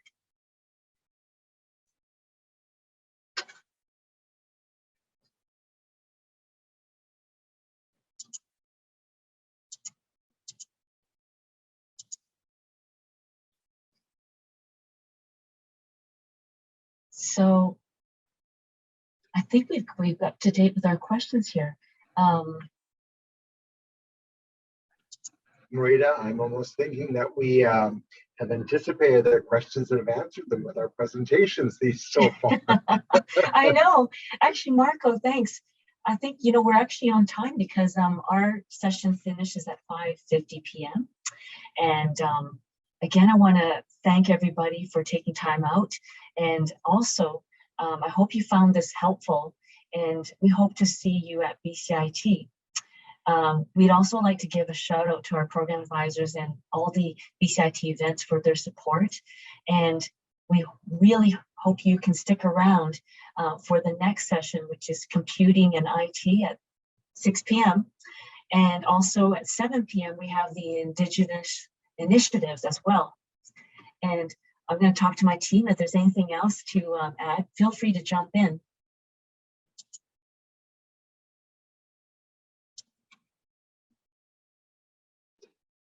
Marita, one of the questions that has come up in a couple of different scenarios here is about the recording of this session and whether or not it's something that they'll be able to view again. So could you just repeat what it is that we're doing with that? Thanks, Marco. And so basically, yes, the recordings will be on YouTube and they'll be posted earlier next week. So if you saw something that's of interest or you forgot, feel free to check on that as well too. So for those of you that have missed anything, or if you are interested in any of the sessions happening over the course of the 3 days, you can, and you happen to miss them, you can definitely see those next week, early next week, right, Marita? That's right, Marco. And thank you, Mr. Leung, for your response there, and hope to see you in BC studying here. And I think the chat will still be on. So if you do have any lingering questions, you're most welcome to list them on there too. All right. Good evening, everyone. Hopefully you are now seeing the Computing and IT Information Session screen. And Rahul, since I can see you, can you give me a thumbs up if the audio is okay? Awesome, great. Great. So welcome everyone. Welcome to the Big Info. This may be our third or fourth Big Info online. And I will be the one who's leading us through it. So let's get started. Oh, I should mention that we will be recording this session. So let me see here.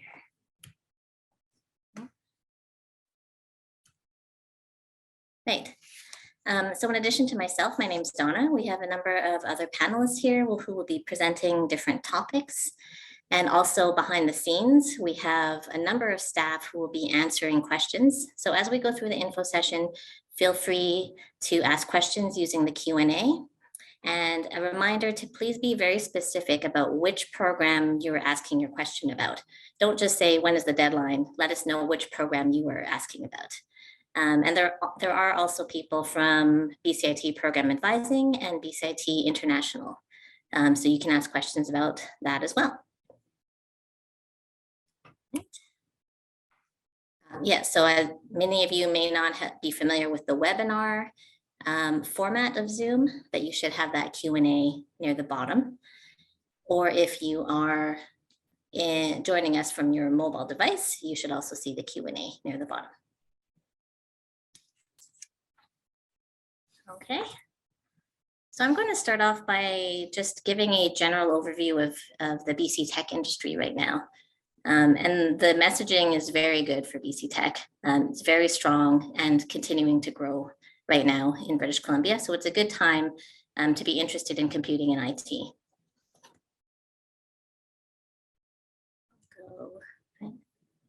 This is a picture of our Computing Program Advisory Committee. So these are all industry professionals from a number of different companies, from small to very large. And we meet with them regularly to give them updates on what we're doing, but mostly to hear about the needs of industry, for them to tell us if they're hiring our graduates and what they see that is good, or what they see that maybe we could be additionally teaching. So at the top there, it says all companies are now tech companies. So if you think about a company that like a light bulb company that previously would not have need for any sort of computing, right? But think about it now, that company needs a website, they may need to sell online, they may need an app so that you can control the color of your light bulb, right? So this is why tech is growing and is a very good place to be right now. The sector is robust. There are worker shortages. Your job would be dynamic, fast-paced, and innovative. And we believe also very creative and rewarding. Okay, so just to kind of reinforce that message. So here's some tech sector information. Okay? So all across British Columbia, either directly or indirectly, there are many employment opportunities for you in many different locations. So the source here is the BC Tech industry. Right? So you can see there are people directly employed and also indirectly employed tech jobs in non-tech companies. For example, you could work at Lululemon, which is not considered a tech company, but still needs a website and point of sales.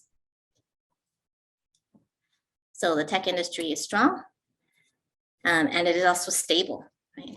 Especially with the pandemic situation that we've been dealing with for a number of years, you can see which industries were hit hard by that and which ones were able to maintain their jobs. And the tech workforce, 97% were able to retain their jobs throughout the pandemic lockdown. Right?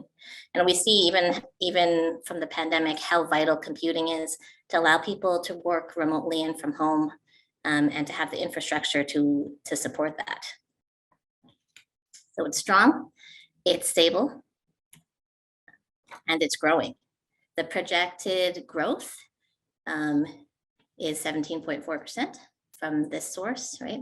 And expected to continue to grow over the next 5 years.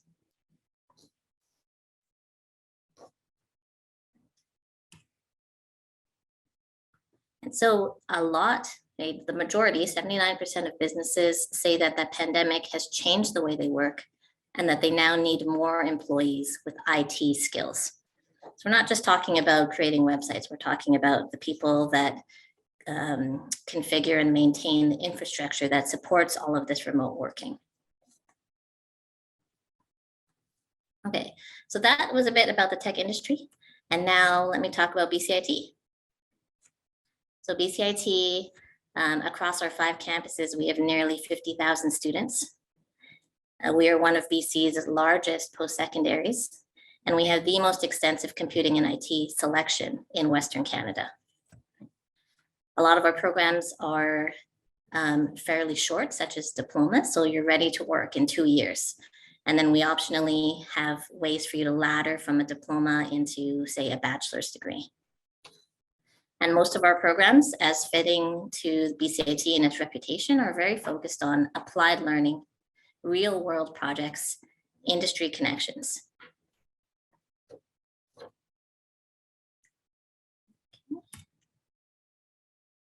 Right, so today you are going to get a pretty quick and high level introduction to all of the different programs that we consider under the umbrella of computing and IT.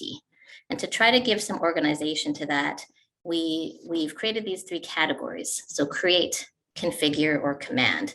And this is how we'll be presenting our different programs today, right? So when we say create, we're talking about from scratch, developing or building a system or an application or a website or web app. Coding something from scratch is mostly under the create category. Under configure, we're talking more about, so it says produce solutions by using, modifying, and integrating systems and applications, usually in an operations role. So this is a wide range of different jobs, things like IT professionals or database or systems admin. So configuring is not necessarily creating something from scratch, but it's working with all different kinds of systems and integrating them together to configure and support the business that you are involved in. And lastly, our last category we've called command, which is mastering, say, the latest applications for new media or administration. So these are more focused skills Less, I'm going to create an entire website from scratch, and more of a focused, a focused program to allow you to command the area that you're learning about. Okay, so with that, I'm going to turn the next section over to Aaron Hunter. Hi. Okay, so I'm going to talk about a few programs now, and then I'll come back and talk about some more programs later. And the first programs are under this heading that Donna said, the create heading. So this is all about making stuff, right? So one of the things we do in computing is we make things, we make applications, we make software, and the create programs are the programs which are really focused on that act of making a thing, which we typically would call software. Could I get the next slide, please? Okay, so the first program I want to talk about is the Computer Systems Technology program. That is a CST program. It's our oldest diploma. It's been around for 50 some years now. And this is our main software development program. So this is, people say, well, what am I going to do as a CST grad? Well, you could be doing like coding, so writing code from scratch. You could be doing software testing. You could be documenting software, you could be debugging software, anything involved in the software development process. That's what CST grads do. So you see developer, application developer, anything related to the development of software. This is our oldest program. It's our largest diploma program. It's offered both downtown and in Burnaby, more students in Burnaby, but it also is offered in downtown. There's a lot of great specializations and ladders to go to degree programs. And these are typically highly in demand grads. Can I get the next slide, please?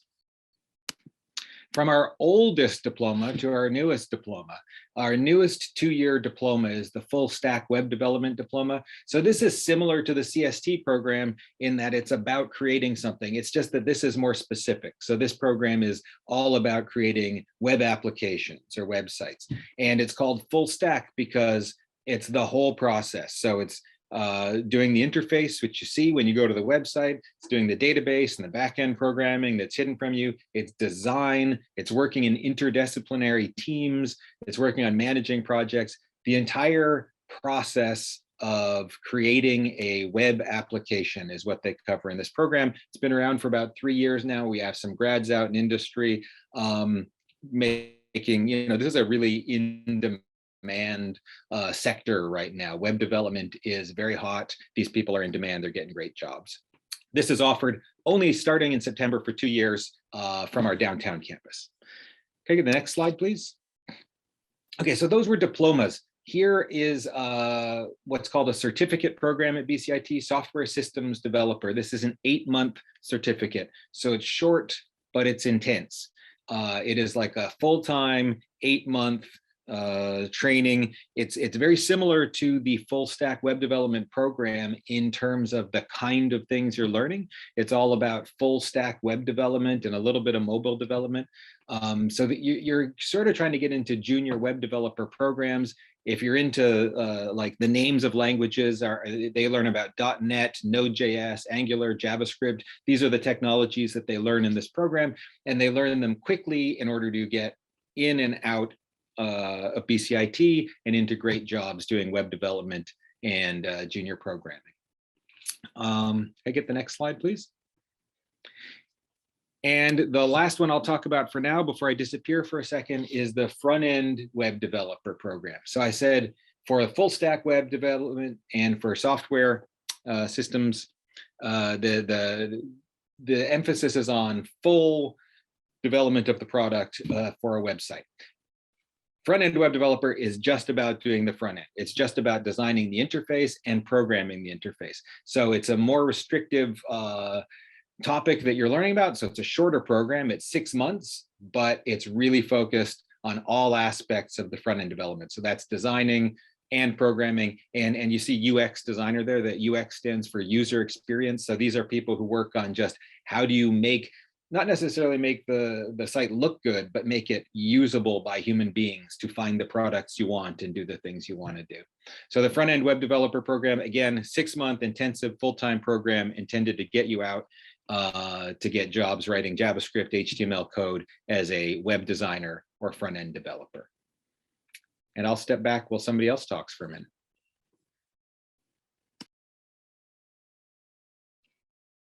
Thanks so much, Aaron. I'm going to end this section of Create off, and then I'll probably be passing it off to you again a little later. But hi, everybody. I'm Marco, and I'm with the School of Energy, and I'm just introducing you to the Create portion of the electronics that are really involved in the manufacturing and the industrial processes aspects of industries. And we sometimes forget that those are also components of what we teach, and that's where these programs fall into that world.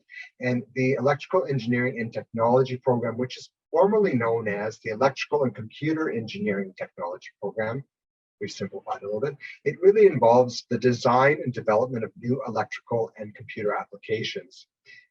It is a 2-year diploma, and the first year is a common year where all the students learn the same foundation of information. And in the second year, you're specializing in one of 3 options. We've listed them here on the screen.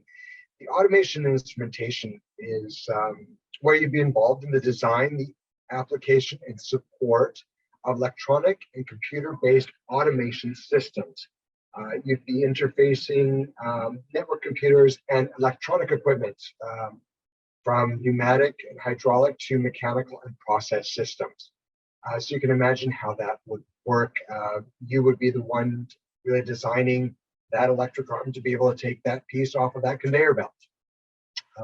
Some great opportunities for careers, which include everything from technical sales to project management, and of course the designing and really programming and seeing how those the automation would work.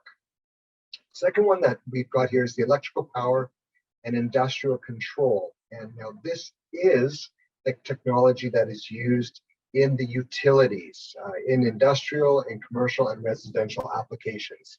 So think of not just the power coming into your home, but the power that's going into the buildings. BC Hydro is a great example of this. This particular option includes power generation in both renewable and conventional power, as industrial electrical systems and power conversion systems for renewable energy resources, such as wind and solar. You're looking at career options of design, project management, field testing, technical sales, and really the cutting edge prototypes for research and development. The third option that we've got here is the telecommunications and networks. So the final area here is where students learn the principles required and have careers in designing, developing, manufacturing, and testing of the telecommunications systems and networks. Now, depending on how old you are, sometimes you think telecommunications, you think of a landline. Other times you think of a mobile phone. Really, this is the designing of the infrastructure for computing. These lines are where we are getting our internet services from as well, where you're plugging a computer in, or your Wi-Fi services. So this is really where that is. And a few of the areas that you are studying are the wireless networks, the internet engineering technologies, the land mobile radio systems is also a fantastic career option. Everything from satellite communications and radio frequencies right down to local and wide area networks, so the LANs and the WANs. We are hosting an information session for electrical engineering and technology on Monday, March the 7th, and that'll be at 5 o'clock. You'll be able to find that listed in the bcit.ca information sessions under engineering, and you'll find it under electrical engineering and technologies. I do suggest registering for that session if you plan on coming, and we will go more into depth, explaining the 3 options further into depth. We'll be speaking about the degree program as well, and please feel free to join us then. Next slide, please. The final portion of the Create is our mechatronics and robotics, and this is an exciting interdisciplinary field. In this program, we teach our students to integrate technology from the mechanical engineering, from the electrical engineering, as well as the software engineering. And really, they're designing, modifying, and maintaining complex systems, such as computer integrated manufacturing equipment, but they're also working on things like robots, and they are working on embedded systems. You would be able to design intelligent, reliable, versatile electromechanical systems, such as the industrial robots, medical devices, simulators, automated assembly lines, building control systems, and innovative mechatronic products. You know, a variety of roles you could be employed in. We are looking at assisting robotic equipment, for example, in the food industry. Safety control systems for industrial processes, but we all know that you're all looking at things like building and designing automated equipment for the movie industry, production equipment, or even some submarines, the fun stuff. This particular program is a competitive entry program. The better your entrance requirements are, the better the opportunity to get into this program. And there are definite defined times to apply as well for competitive entry. Please do look this up on the website to further your information on that, as well as we will be hosting an information session also on March 7th. It's at 7 o'clock. We're doing electrical at 5, we're doing mechanical at 6, and we're doing mechatronics at 7. It will be a dedicated hour where we'll be explaining it more in depth, and we will have an extensive Q&A at that time as well. Again, please do register at bcit.ca/info sessions, and you'll be able to find that under engineering or computing. Next slide, please. So the next tech sector role that we do have here is the configure, where we produce solutions by using, modifying, integrating systems and applications. And this is really, again, that demand that's out there as well in the manufacturing and industrial processes areas. Next slide. So our industrial network cybersecurity, or INC, and with BCIT, you'll find that we use a lot of acronyms. The program was developed with the demand of specialized graduates in mind. It is one of our newer programs, and the definition of cybersecurity versus industrial network cybersecurity is really in the title. It is industrial. We are looking at companies on an industrial level where you have a manufacturing or large industrial plant, and those operational technologies that they use have embedded hardware and operating systems and Ethernet-based networks, networking interfaces, like a link to the internet, that makes them susceptible to the same types of electronic attacks that we could have on our own home computers. It's one of our newer programs, as mentioned, and we are currently in our third intake of students. We had our first graduating class of this 2-year diploma program in June of 2021, just last June. This program really takes the students on a comprehensive study of the industrial measurement and control technologies and the computer information technologies, as well as the networking and the industrial networking and the industrial networking cybersecurity. So the graduates really are multifaceted, and they're really taught to understand all aspects of the systems being used and then how to defend those from electronic attacks. And those jobs entail everything from designing to analyzing and configuring to understanding and providing that technical services involved in the application of those industrial networks. So we are hosting an information session on Tuesday, March the 8th at 6 p.m. I do suggest registering for that. And again, bcit.ca/info sessions. Next slide. So our Computer Information Systems Administration program is probably one of the most popular programs that I work with, as it is an information technology infrastructure solution rather than computer engineering or software development. It really provides the skills focused on maintaining network infrastructure and client support. So it really is a technical training rather than design or engineering. The first year of this introduces the students to computer hardware, operating systems, network infrastructure, and a touch of cybersecurity. But the second year specializes in deploying and supporting the network infrastructures used in today's enterprise systems. Some of those industry leading systems that the students are educated to work with.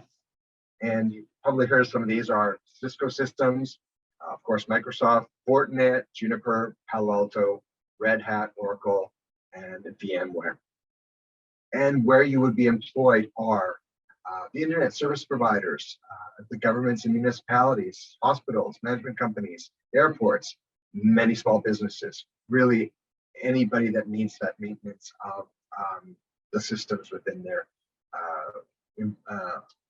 industries. Now, this info session is being held on Tuesday, March 8th, and it's at 5 o'clock. You might be noticing these dates, and I've got this one back to back with the industrial network cybersecurity. So this one's at 5, and the same day we've got the industrial network cybersecurity at 6. I believe that you might be interested in both of those. So if you are going to attend one or the other, I suggest registering for both, and you'll be able to pop out of the first one and pop into the next one, and just to get a better understanding of the two options.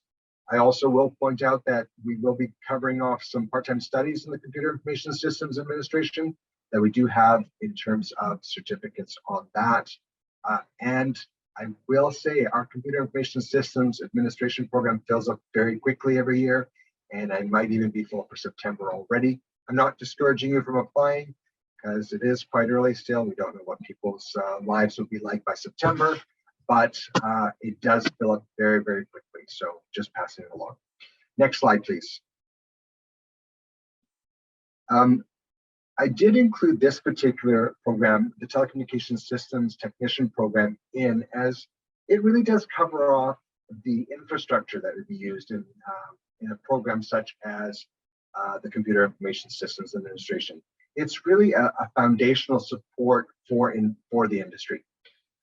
Like I said earlier, when we talk about or think about telecommunications, some of us will think of a landline, some of us will think of a mobile phone, and really this program allows you to develop your skills and the skills needed to install, maintain, and repair the electronic circuits and the equipment, and really all facets of telecommunication systems.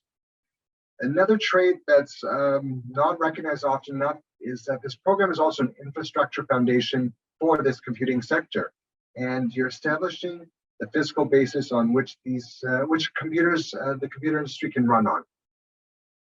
This program does have a common first year with two separate specializations in the second year. One is the telecommunications networks, and it's the option is providing training with current equipment encountered in wired telecommunications industry, and with these current systems that we even have these in our homes. And the examples would be fiber optics, data communications, voice over IP, and telephone switching systems. The second option is radio systems, and the radio systems is where we teach you to install, maintain, and repair radio frequency telecommunications equipment and related electronics equipment. An example would be the communications in emergency vehicles, such as ambulances, fire, or police, even in marine communications and boats. And the second year option is really the only program of its kind in British Columbia. So really transferable jobs in the industry include employers such as Shaw, TELUS, Rogers, and Bell, Microserve, RCMP, just to name a few. We will be hosting an information session to get a little bit more detail on this program. High demand, and I do seem to just barely fill this program every year, so I am promoting it as much as I can, as the demand for people is great, and I just can't seem to get enough students to fulfill all of the demands for them. The information sessions on March 9th will go into a little bit more detail on this program. Look forward to seeing you then. Next slide. Final one that I'm going to speak about today is really for you parents that are out there, for you engineers that are out there looking to advance your careers a little bit, add on to your careers. Those of you that already have engineering degrees, and it is our new Master of Engineering in Smart Grid Systems and Technologies program. It is a program, it's a newly accredited program, and it is a part-time studies one. And it's made to do completely online, and it's with the practicing engineers and professionals with relevant disciplines in mind. It's really a great program to upgrade your skills and make you a little bit more versatile, already adding to that strong skill set that you have. It really will build on the energy systems infrastructures that are out there and giving you a better understanding of how those work. This is also a great opportunity to introduce any newcomers to Canada with relevant degrees that they could potentially learn about the engineering practice in Canada. I'm not saying that it will get you a degree here. I'm sorry, not going to get you a full-fledged recognition of your degree potentially from where you are, but it does introduce you to the engineering practice in Canada. I want you to come and see us on March the 9th for an in-depth presentation on this particular program. It is quite new. I've tried to cover off what I can about it, but we will definitely want to present this to you in further depth on March the 9th. That's all from me for now, and I'm going to pass it back, I believe, to Aaron Hunter. I think you're going to finish this off.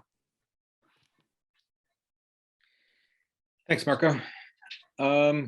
Okay, so I was, when I was talking before, I was talking about the CREATE, right? I was talking about developing software. The next diploma I'm going to talk about, this is our second biggest diploma in computing, the Computer Information Technology Diploma. And it is, well, anytime you have a business, it's got a bunch of systems, right? It's got a system that maybe has the website on it and a database that stores user information, and then somewhere where you're keeping software that people are downloading or using remotely. All these systems have to interact. They all have to be maintained.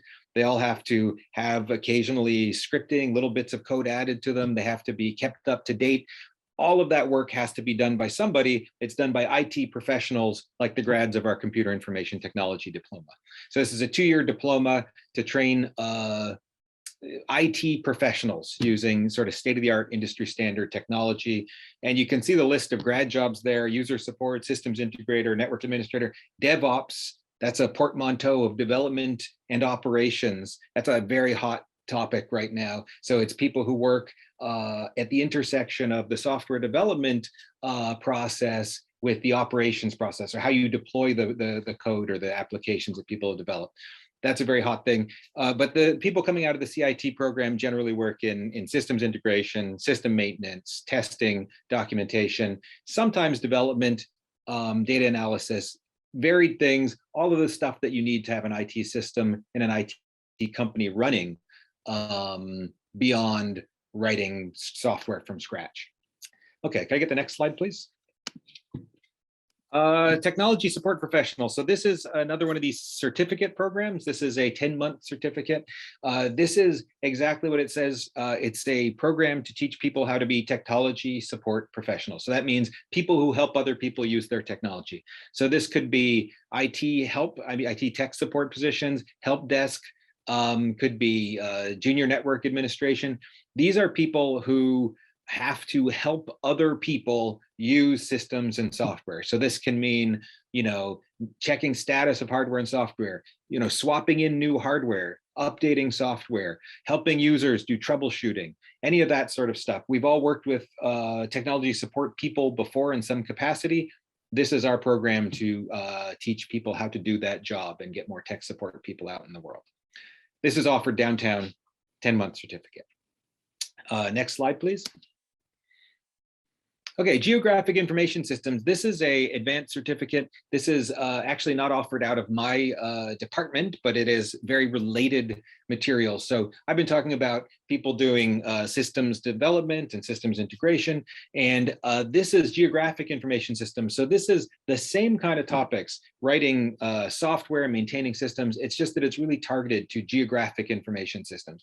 So we all are familiar with using geographic information systems. If you have a navigation system in your car, or even just using Google Maps on your phone, right? They have their own particular special needs for certain kinds of data, certain kinds of databases, certain kinds of technologies that are used specifically just for geographic information. So this is a program that is essentially doing the work of a systems integrator and a systems developer, but specifically for geographic information systems rather than more broadly. Next slide, please. Last program I'm going to talk about is the Business IT Management Program. This is a 2-year diploma. It's called the BITMAN program for short. This is a 2-year diploma, and the focus here is on sort of the intersection of business and IT or software development. So there's not just writing code and doing technical work. There's also a business side. So there's 2 different diplomas here that they have, or 2 different specializations they have. One is in enterprise systems, the other is in artificial intelligence management. I'll say something about the artificial intelligence management one, just because it's clear to see what the difference is.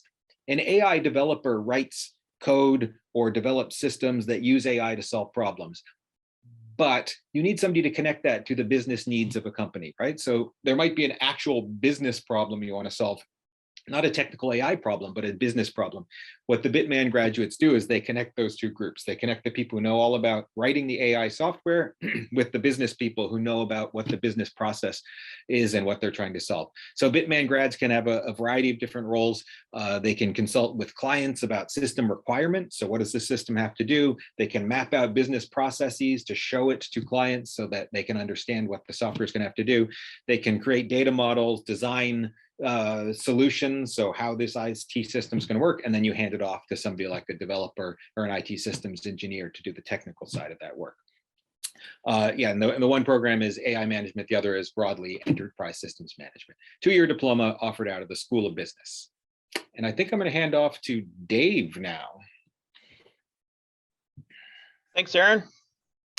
Okay, so I'm going to talk about forensics, and what we're finding is that there's a growing need for good digital forensic investigators.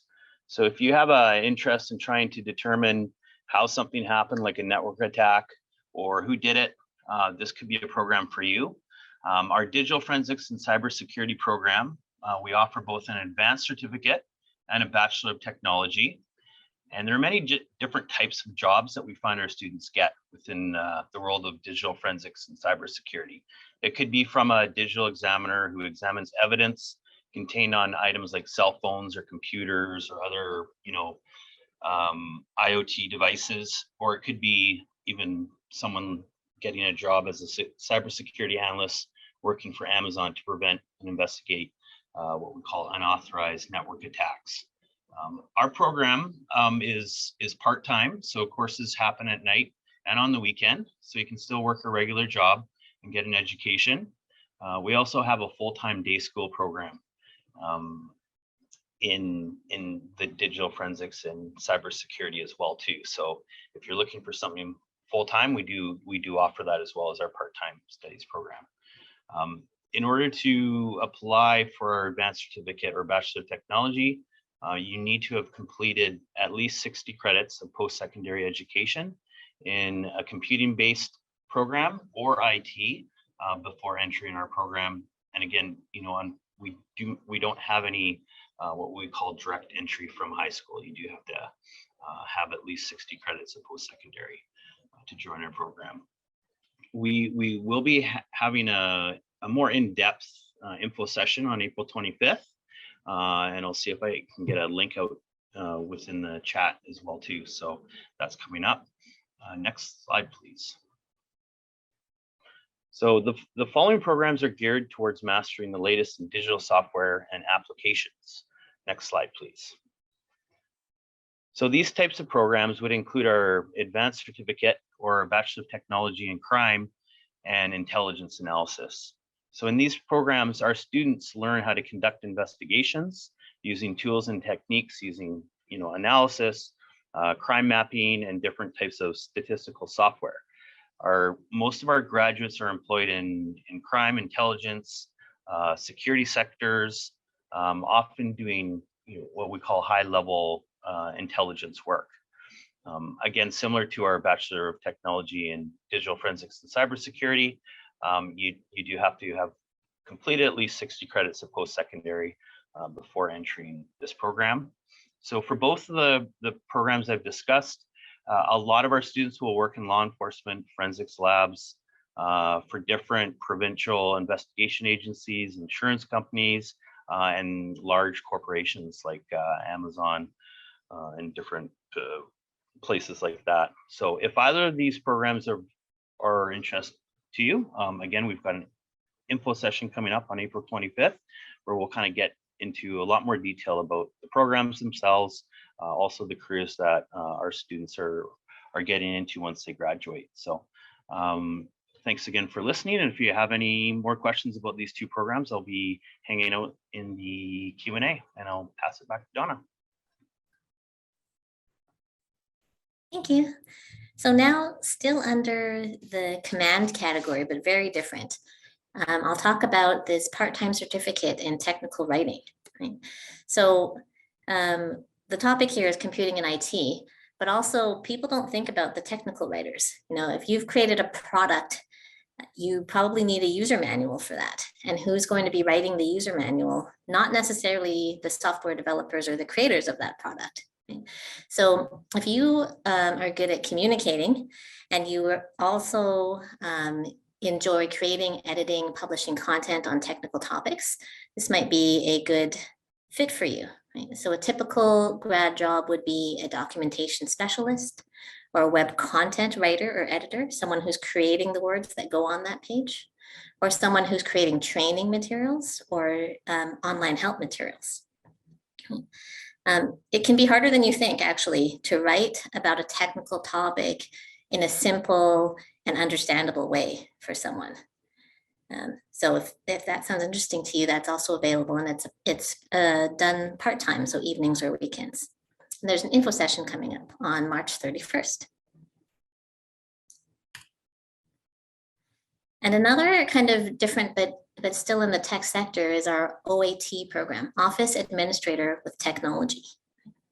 So this is training. It's about 80% focused on technology and 20% focused on business and professional training.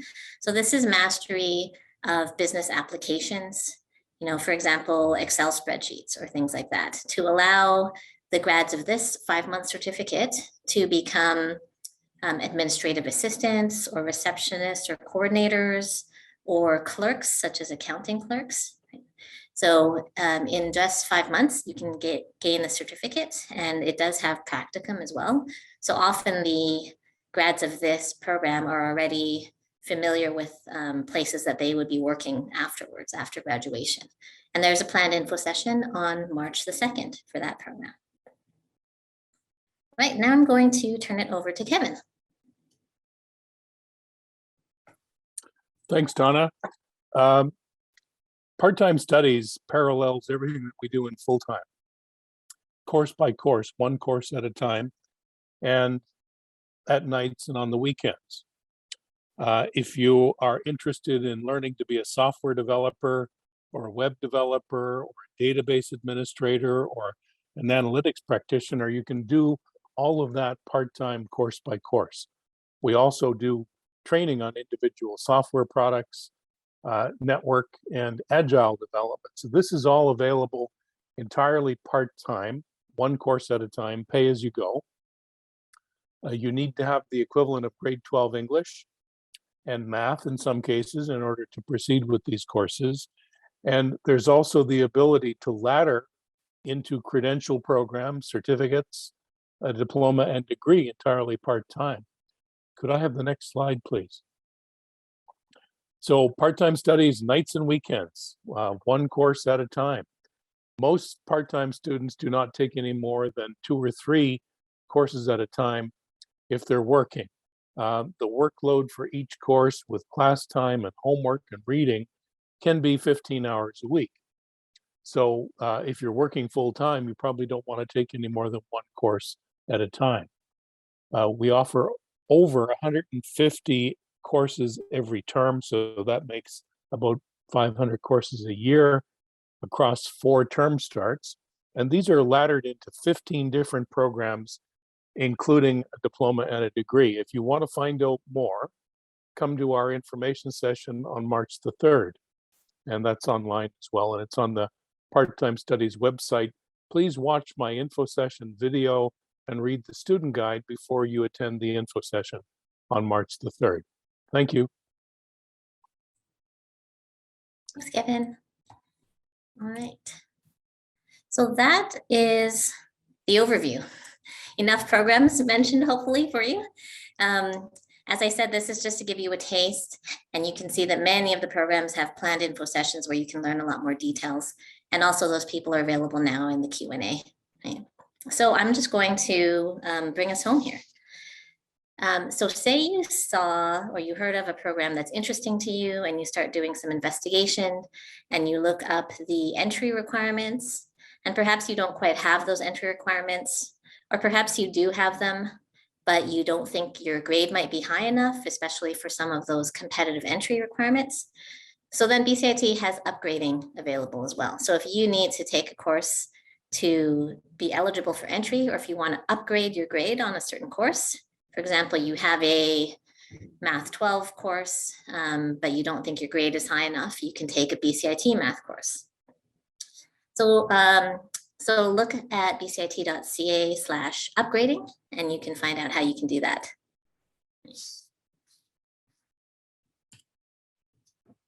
Oh, here's our watch and win. So you have watched and now you can win.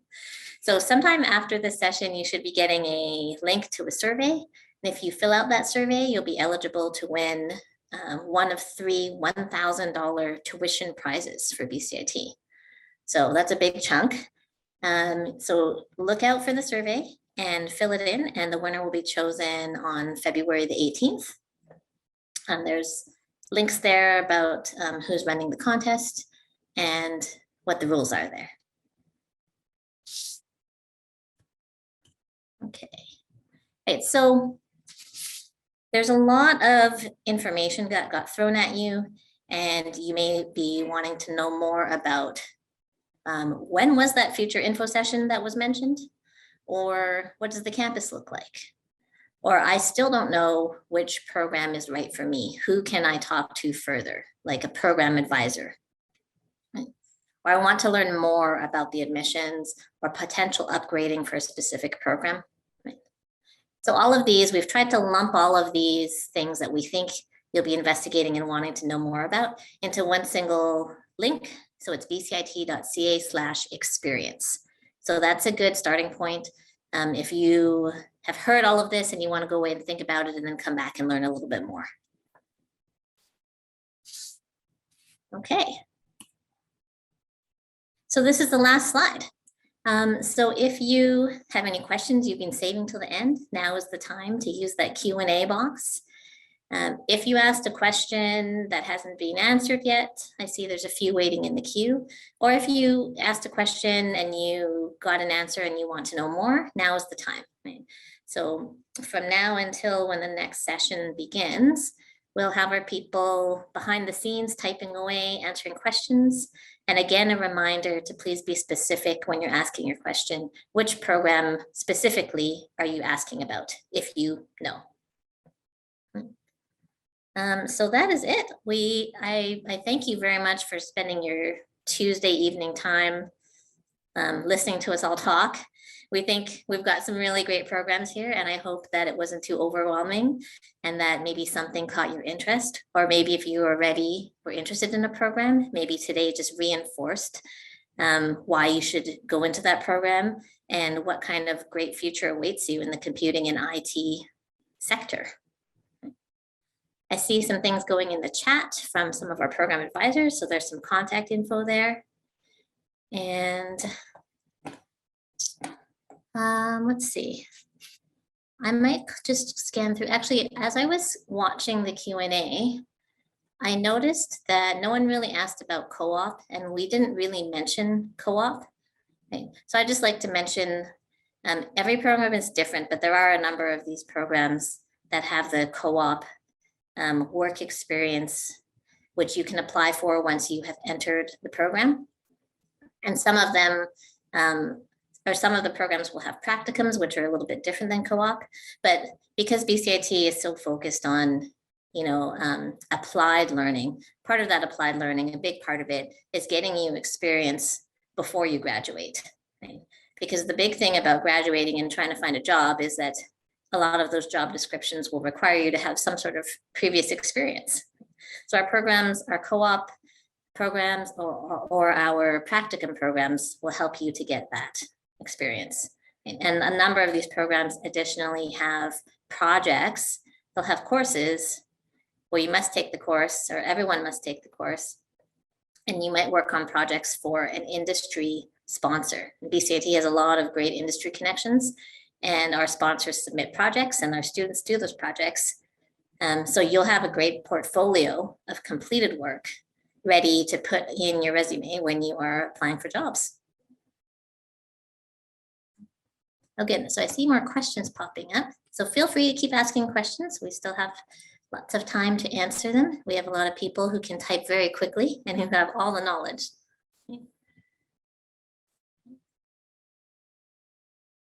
I see a question about, so since I mentioned co-op, someone's asking if CISA has a co-op, so that's a question for Marco. Okay. I see a question if co-op makes the program longer. So in general, co-op will lengthen the time to graduate, yes, because often you're going away for maybe 8 months to work on a paid placement with the company, and then you come back and you finish your 1 or 2 terms. So yeah, it does, it will increase the time, but you'll get really valuable experience and money from the co-op programs.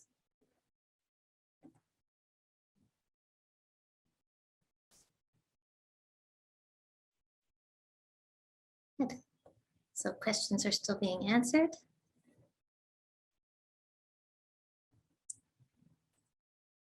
What else can I call out? No one has actually asked, but I know it is one of the questions which has been common in the last 2 years is this in person or online? And so if we're talking about September, we actually will probably not have an answer yet. We will know what we will plan. So the planned delivery model will be on the website. For example, it will say this program is planned to be in person, or this program is planned to be blended. For example, the TSP program, which you could attend, once you're in TSP, you could attend every day in person, or you could never come in person at all. And it's the same intake that could do either option. So that's a blended program. So we're always, one good thing about all of our programs now is that we're very experienced in either delivery model. So however the world is at the time your program begins, we'll make the best call for the program and for the students. And it could be online or it could be in person, but you can rest assured that we have experience in both delivery, and we've been graduating students who have been online or in person. Right, so I see a question about people who are not local, right? City of Bellingham or Birch Bay across the border, right? So for you, you can look specifically for the online programs. So on the BCIT website, you can filter, or there's a specific list of the programs that are only online, and there's quite a variety for you. So you don't need to be local and commuting to one of our campuses every day. Right? And I think a majority of, or not a majority, I'll say a good variety of the PTS courses are additionally online. So you might be interested in a PTS course. You may take a look, and there might be 2 or 3 offerings, and maybe one of the offerings will be in person and one will be online. So you'll be able to investigate and make your choices that way. And I believe the PTS courses for spring and summer, the previews will be available soon. And by preview, I mean you can't register yet, but you can see all the courses, when they're offered, in what format, and you can do your planning that way. The time of night for most of the night classes, oh, there's already an answer. A lot of them are kind of like 6 p.m. to 9 p.m. And for weekends, a lot of them are either a Saturday morning or a Saturday afternoon, that type of thing. So it doesn't go too late. It lets you, it's time to let you finish your day job. Marco, I see a hand. Would you like to speak? Thanks, Donna. I'm sorry. I had the same question seems to be popping up about the Computer Information Systems Administration program and whether or not it has a co-op. And I thought I'd just answer it once for everybody while they were still here. And that particular program does not have a co-op within it. It is a 2-year diploma program and it's quite full already. If it did have a co-op component to it, we'd have to extend it to a 3-year type of program, which isn't really the model that we want for this. You could most likely get some employment between year 1 and year 2 in the summertime. However, our industry does have great relationships with us and they know what our grads are capable of. And they do tend to knock on our doors and look for our grads when they are completing those programs. So there is no co-op component to it.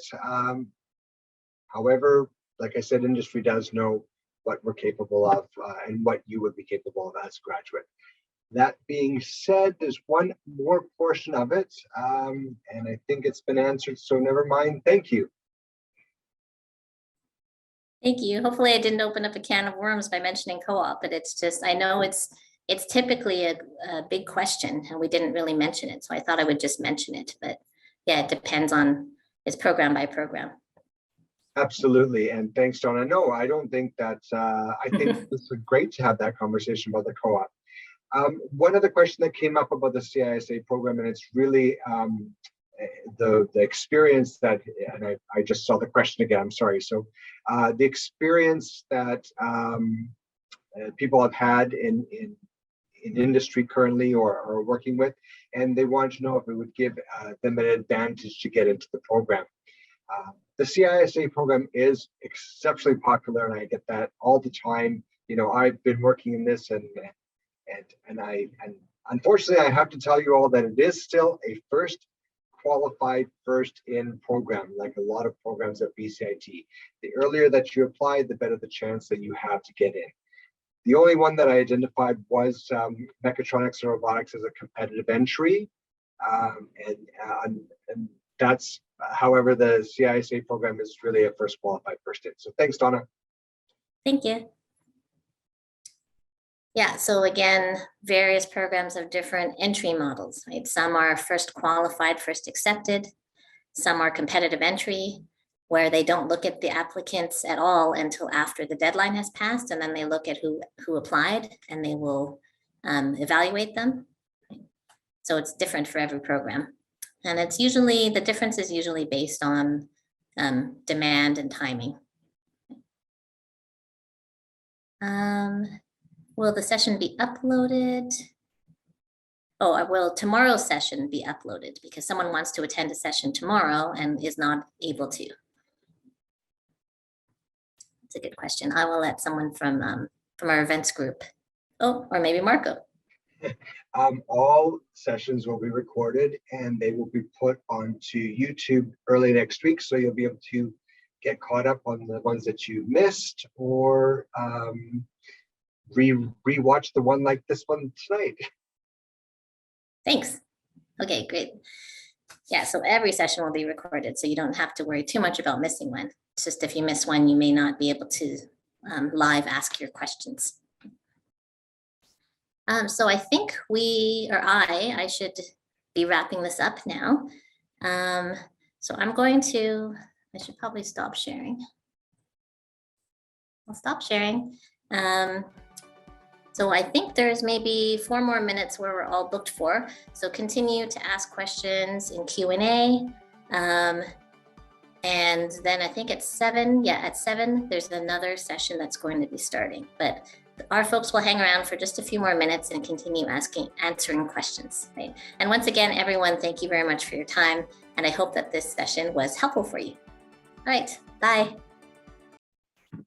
Great session, Donna. So we'll get started now. Hi, everyone. My name is Derek Gamal Joseph. I'm the Indigenous Initiatives Advisor, and we're really happy to be here today at the Big Info session.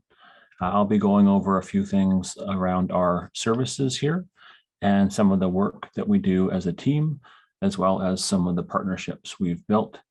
As well, we've invited one of our alumni, Tyrell Willier, to come and join us today and speak a little bit about his experience in the geomatics degree program. So we like to start by acknowledging the Coast Salish territories. That's the Musqueam, Squamish, and Tsleil-Waututh. I technically am a guest on the territory. I'm a Carrier First Nations man, cisgender man, and I also identify as Irish. So I'm of mixed ancestry, but I'm not from the territory here. It's of the Coast Salish people, so the Musqueam, Squamish, and Tsleil-Waututh. The main campuses of BCIT do reside on these territories, and we always like to acknowledge and first and foremost state, like to state how we're connected to the lands here. You'll notice that there's the symbol of the hand, and that's a department sign you'll see quite a bit around campus. It was designed by Squamish Nation and one of a Squamish Nation member, and was gifted to our department around 2010. And that symbolizes the passing of knowledge from one to the next. It's pronounced as Snueliao, hopefully I'm not pronouncing that too wrong. That's the passing of knowledge from one to the next. We see that a lot with our Indigenous elders in our communities, passing that knowledge on. We have elders on campus who pass that knowledge on as well. But we also look to our peer mentors and our peer champions, as you'll hear from Ty today. But we really look at those peer support knowledge passings as well. This is, of course, is a safe space. We've gone over a lot of the Zoom. I'm sure you're quite familiar with Zoom now, but within our department, we really care for those and really respect the stories that are shared within our department, within our gathering place, which I'm in here today, and of course on our Zoom space. Right, all of your input's extremely valued, and there are no right or wrong comments or questions. The amazing Janice, I believe, is here from program advising as well, so they'll be able to answer any questions you have around programs or connections within the BCIT community. Another image you'll see quite a bit around BCIT is the copper, and this symbolizes wealth, and for some Northwest Coast First Nations. Wealth and power. Knowledge, of course, is power. This copper really symbolizes the gaining of value the more it changes hands and is broken down and put back together. Much like a lot of the students that go through the halls of BCIT, this isn't an easy pathway, right? You're walking through some intense programs, whether it's through School of Computing and Academic Studies, whether it's through the School of Construction and Environment, which Ty will speak on in a little bit. You know, it's a challenging road, and getting here is just as challenging. So we really recognize that the changing of hands and the broken and being put back together really symbolizes a lot, not only for Indigenous people, but for those of non-Indigenous descent as well. So much like the copper, life can be challenging. Our students build strength as they gain knowledge and overcome challenges. That is why BCIT has chosen the copper to symbolize our Indigenous vision.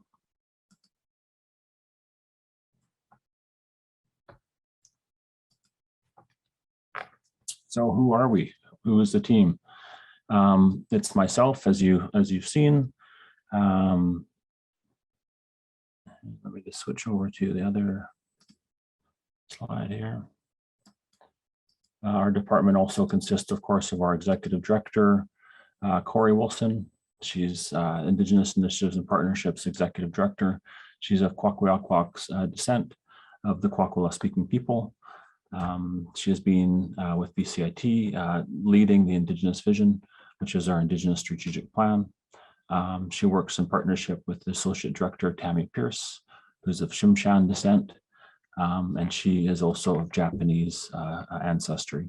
So both Corey and Tammy really drive that Indigenous vision and implement it across the schools here at BCIT and across the 5 campuses, and really look to deliver that indigenization that you might hear quite a bit about across post-secondary. Myself, and we also have elders on campus, as well as our administrative assistant, Celeste Dunstan, who's always at the front and greeting people as they come in. Mary Roberts has been with us. She's on a contract type of connection right now. Alf Dumont is in office most Tuesdays. Of course, with COVID restrictions, it's been a little bit tricky for the elders to be on campus. But Alf Dumont, Judy Meir, and Carlene Thomas. So Judy's from Gitxsan, and Carlene Thomas, of course, is from the Tsleil-Waututh Nation here. they are available for students to connect in person or online.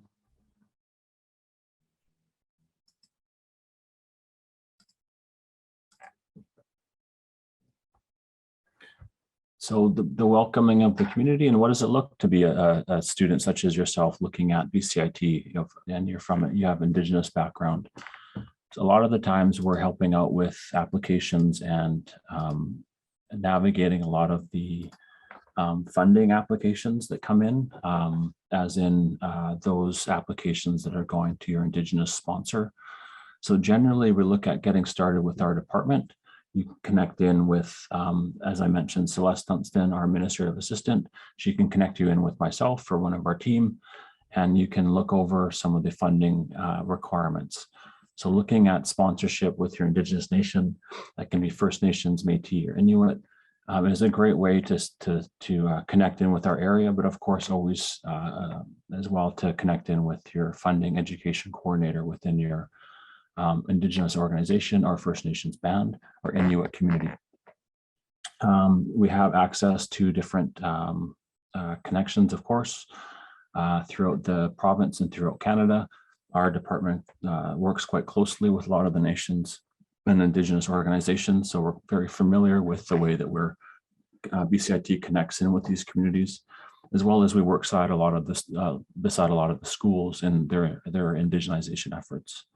The funding application checklist for the sponsorship is generally these bullet points. We've supported quite a few students as they've walked through these points, so feel free to reach out and ask these questions. Of course, the sponsorship letter and stuff that might be approved is the desired outcome for the connection with our department if it regards Indigenous funding. We'll be there with you throughout that process and looking at things like sponsor letters going to bookstores and supplies and other things. We do also, of course, offer other resources. So those students that are not sponsored, we offer resources such as bursaries, grants, and awards. And since Donna was just on, there are designated seats, as in the School of Computing and Academic Studies. There are designated seats within those programs, and that's the computer information technology, computer systems tech, full stack web development, computer systems, BTech, and digital forensics and cybersecurity programs. A really big way that we're connecting in with a lot of the communities is by holding seats in these programs. So you'll see that in the School of Computing and Academic Studies, as well as the School of Health Sciences and the Bachelor of Science in Nursing.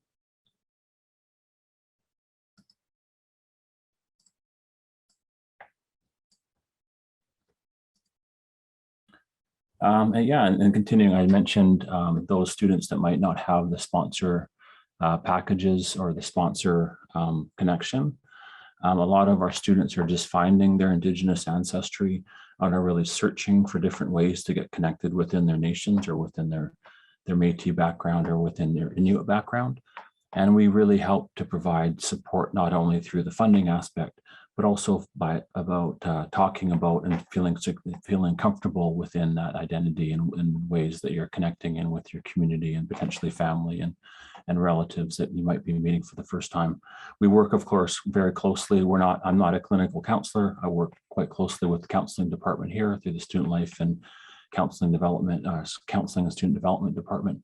But we do see a lot of students coming in and are reconnecting with your community, or maybe have been affected through the residential school or 60s Scoop history of Canada. But we're looking at ways to always connect in, looking at Indigenous funding. There's different resources you can apply for, such as the Congress of Aboriginal People, as I mentioned before, Métis Nation BC, and the Aboriginal Learning Links is sort of a hub for different scholarships and awards.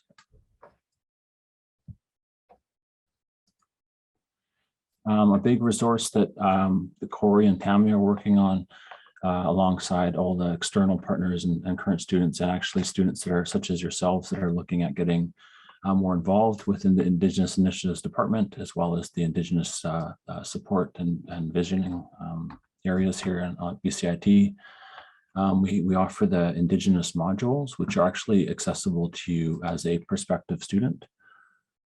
You can scroll through the website, and actually I can post this on the chat after this presentation is done, but you can go to our site, which is the Indigenous modules, and its focus is on 3 different areas, and that's Indigenous peoples, colonization, and decolonization. And it is available to not only current students, but BCIT employees, not only current students and employees, but also external participants such as yourself.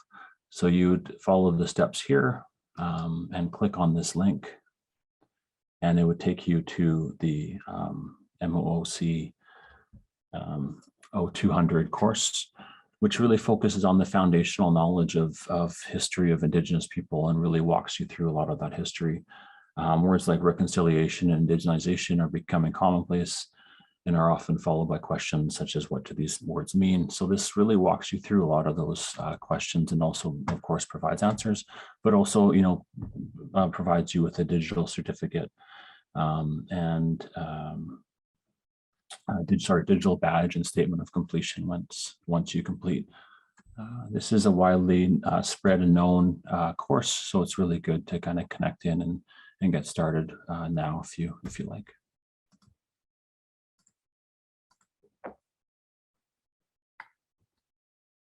A lot of the resources that we do offer on campus, of course, are, as I mentioned, elders on campus, our team, and the support that we offer through the peer mentorship program, and of course the gathering place itself.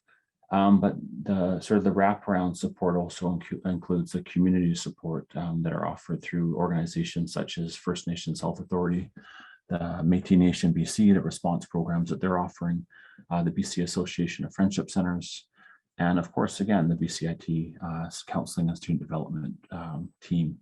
We work together hand in hand with a lot of these resources, and we are an open door. We have an open door policy here in the gathering place on the Burnaby campus, but we also want to make sure that you're connected in with community.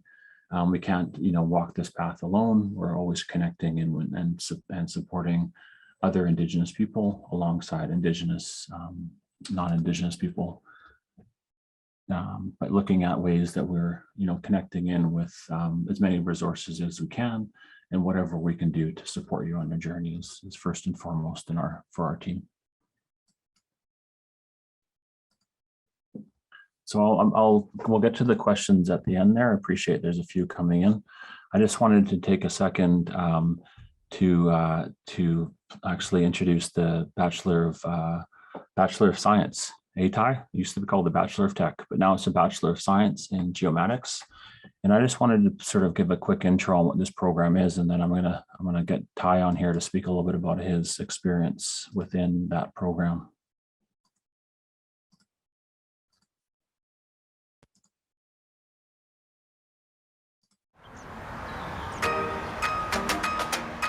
Geomatics has quickly emerged into one of the most exciting information sciences of the digital age because of its use of some of the most advanced technology available. Robotic total stations, aerial drones, LiDAR and laser scanning systems.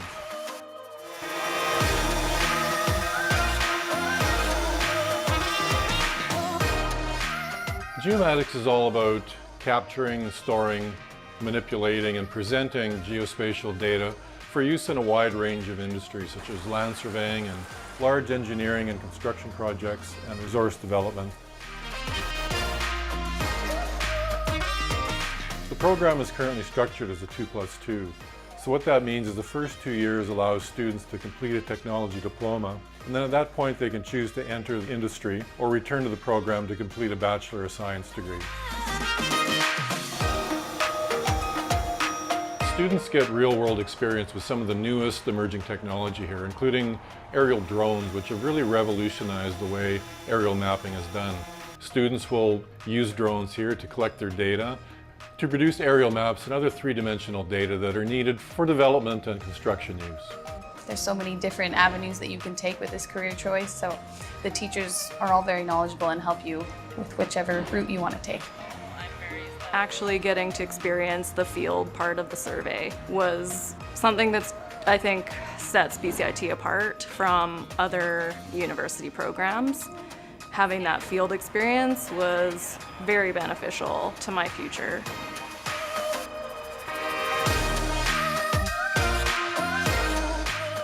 anywhere where there's a lot of land development involved, geomatics professionals are going to be needed, and that's why our grads are in such high demand right now.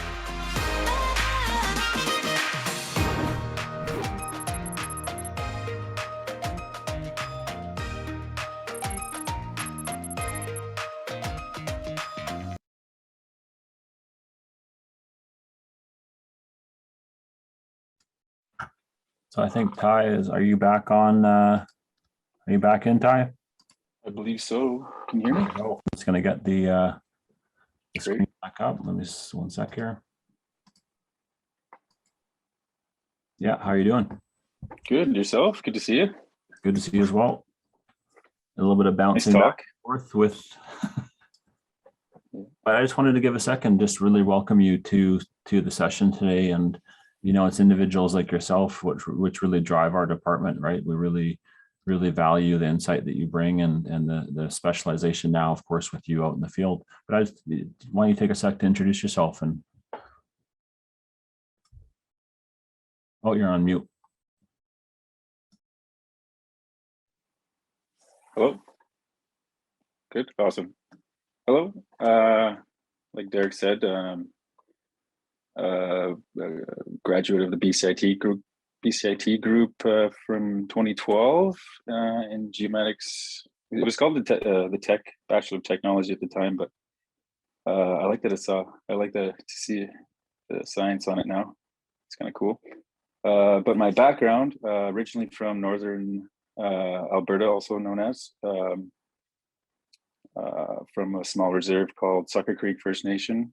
I'm Nehio Plains Cree from Treaty 6 and 8. I'm calling in from my homelands in Treaty 6, Edmonton, Papa's Chase band here, who's part of my people too. Yeah, so Sucker Creek's in northern Alberta, Treaty 8, located along the southwest shores of the Lesser Slave Lake. That's where I grew up most of my life. And then when I was 14, I journeyed to Vancouver, and yeah, and that's where I got to BCIT. How did you, who sort of directed you this way, Ty? It was my mom, to be honest. She worked at ISC at the time in Vancouver and transferred from northern Alberta to Vancouver, and she worked with surveyors, and so I got to know a lot of what she did, and you know, she pointed me kind of in a direction, and I actually had no clue what I was getting into. So finding, you know, family and a life out of nothing was, so it was, and BCIT was, yeah, it was something I'll never regret. Yeah, and then what sort of made you choose BCIT? Like, was there other schools, or were you focused right away? Like, your mom pushed you in that direction, but what made you choose BCIT? Yeah, I don't know, to be honest. I was living back in northern Alberta at the time when I graduated, and with kind of no direction. So I was like, okay, I'll apply for BCIT, kind of do this surveying. I had no clue. I was coming from a rural reserve at the time, so I don't even know what surveying was. But yeah, so 10 plus years in the industry. Yeah, getting this far. What was the diploma like? The diploma itself, it was good because you got to learn a lot of the field skills mostly, and so from there you kind of build experience, you build knowledge what you're doing, and you got to grow from there. What made you decide to go on to the degree? Did you take a break in between the diploma and the degree, or? I can't remember now. Yeah, I did. Yeah, I took a year between, kind of like a gap year. I worked, got experience, which helped lots when I graduated, because it's kind of already ahead of my class and work experience. Or go back up north where the work was, as a surveyor in the field and come back.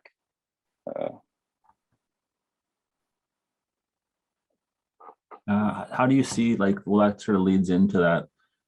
Were you the only Indigenous people within the team? Like, how did you see First Nations being represented in the work that you do? I think we were the original surveyors, to be honest, of this land. Yeah, and looking back, actually, one of the first surveys of my reserve, actually, it was actually one of my families who surveyed for the first piece of land back home for the when the Indian agents came through and surveyed land for a treaty.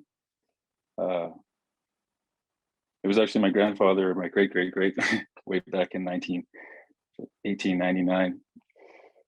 He was kind of guided them and showed where the corners were, and yes, so that connection, you know, finding that out 100 whatever years later, 120 years later, it's kind of cool to, and it kind of connected me to my people too in a lot of ways. Yeah, it sounds like you're finding yourself, right? Like, how did you find yourself? You would, like, through BCIT and you know, just in general as an Indigenous person, as a First Nations person? That's a tough question. Yeah, a lot of self-reflection, to be honest.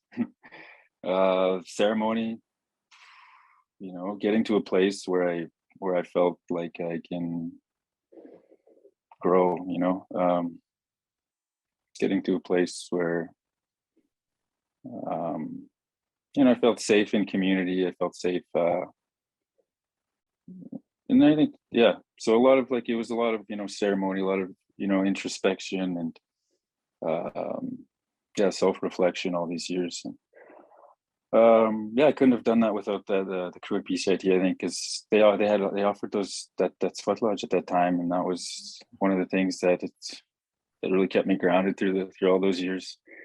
BCIT, I think, you know, keeping part of your culture, I think, that keep you grounded through when you're away from your community, your home, and they provided that kind of support, I think, you know, it's good. Yeah, I remember you at the sweat lodge, working a lot with Jerry Ullman, our past sweat lodge keeper. Yeah, and just, you know, you were really connected in with the department. It was pretty special to see. Yeah, no, that was that was a privilege in its own, being with you guys. Yeah, like I don't think I could have done it without you, without the support of BCIT and the mentorship program. Coming from that and seeing, you know, it was kind of in its, you know, early stages when I was there. We were kind of we were in a portable at the time, I think, in the back, and yeah, coming this far, it's been awesome to see. I think it's what I needed at that time, you know, and yeah, well, and you know, it was just part of, you know, you're a part of the community here, right? And you know, you had quite a few mentees, formal and informal, that were really, you know, looking up to you, right? And it's pretty cool to see. Exactly, yeah. Yeah, learning here and there, bits and pieces of people who I've met over the years, piecing all that together. There's not a lot of supports back then, right? So you kind of had to get it from where you could, but yeah. Well, like, you know, our sweat lodge currently, just so everyone knows out there, we do have, you know, of course, it's not open at the moment. It's being actually revisioned. The grounds are being revisioned for educational, like expanding the educational and traditional ceremonial use. But that is on the Burnaby campus, right? It was something that Ty could go to on campus here alongside his studies. It did happen on the weekend at that time, but you know, including those ceremonial times, but very important. And we found that connection was really, as Ty's mentioned, is really important. We could blab on forever, but how's COVID? Like, how's COVID affected the work you're doing now? Like, where are you at now, if you don't mind me asking, Ty? Like, what's your workplace? Yeah, I actually work from home. COVID improved my workplace because now I work from home. I prefer to work from home. I have all my things here. No, it's work-life balance is what I found to have any balance in my life. Yeah. And to end off, do you have any words of advice, words of encouragement for those prospective students out there that might be looking at geomatics or BCIT, or just looking at sort of opening up like you have as an Indigenous person? Oh,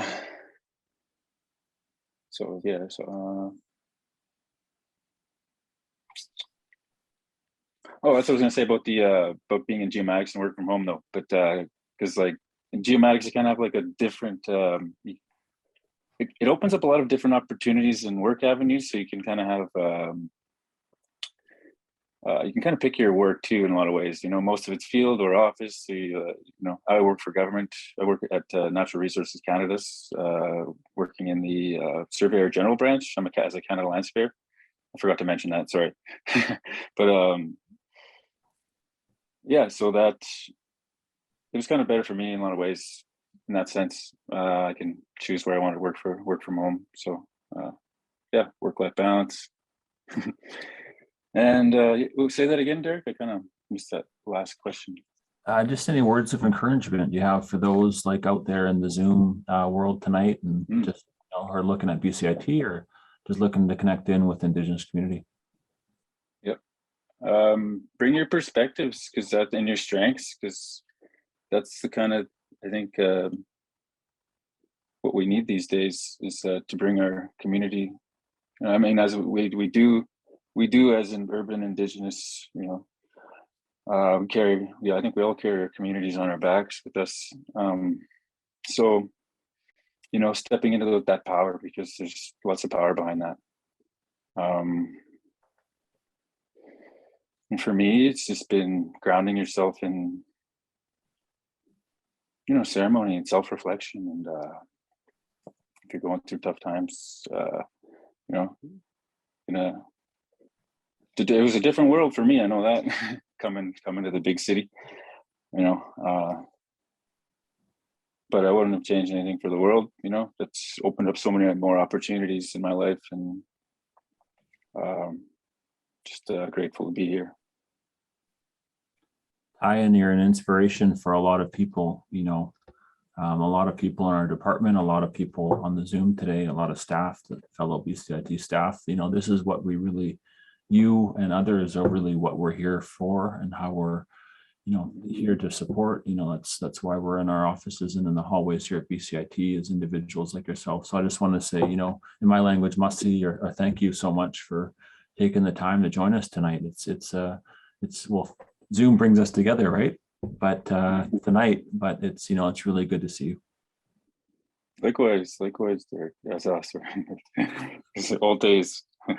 And I wanted to say, I kind of lost my technology. I came into the tech world at the end of at the beginning of it, so I'm still illiterate, even though I have a tech degree.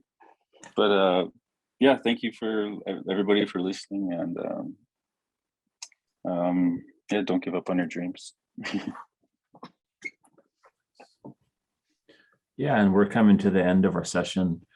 We're here as an Indigenous Initiatives team. Indigenous Initiatives of partnerships on a broader scale is really looking at the strategy across our institution, here in our office, welcoming students of Indigenous descent from across BC and across Canada, and really across the world, because we have non-Indigenous partners. I do see some people from overseas. I think I saw a note in the chat there. But yeah, no, reach out to us. You can reach out to me directly at indigenousadvisor@bcit.ca. The program advising team as well puts their information in the chat if you have any program specific questions. I can put the Indigenous Initiatives, Indigenous Awareness module link into the chat as well. And don't forget to register. And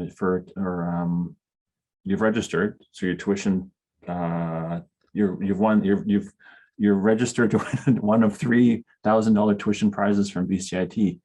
So you complete the survey by submitting the Big Info survey, and complete your entry by submitting the Big Info survey.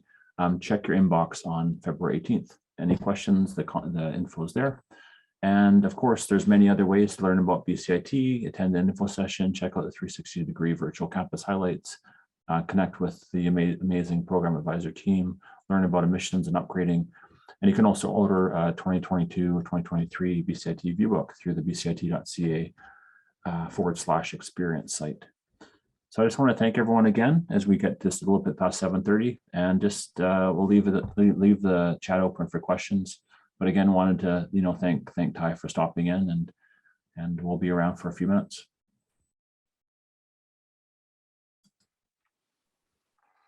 Well, it looks like it's very efficient. But thanks again. There's lots of good things happening here at BCIT, and we look forward to day 2 tomorrow. And have a great night, everyone.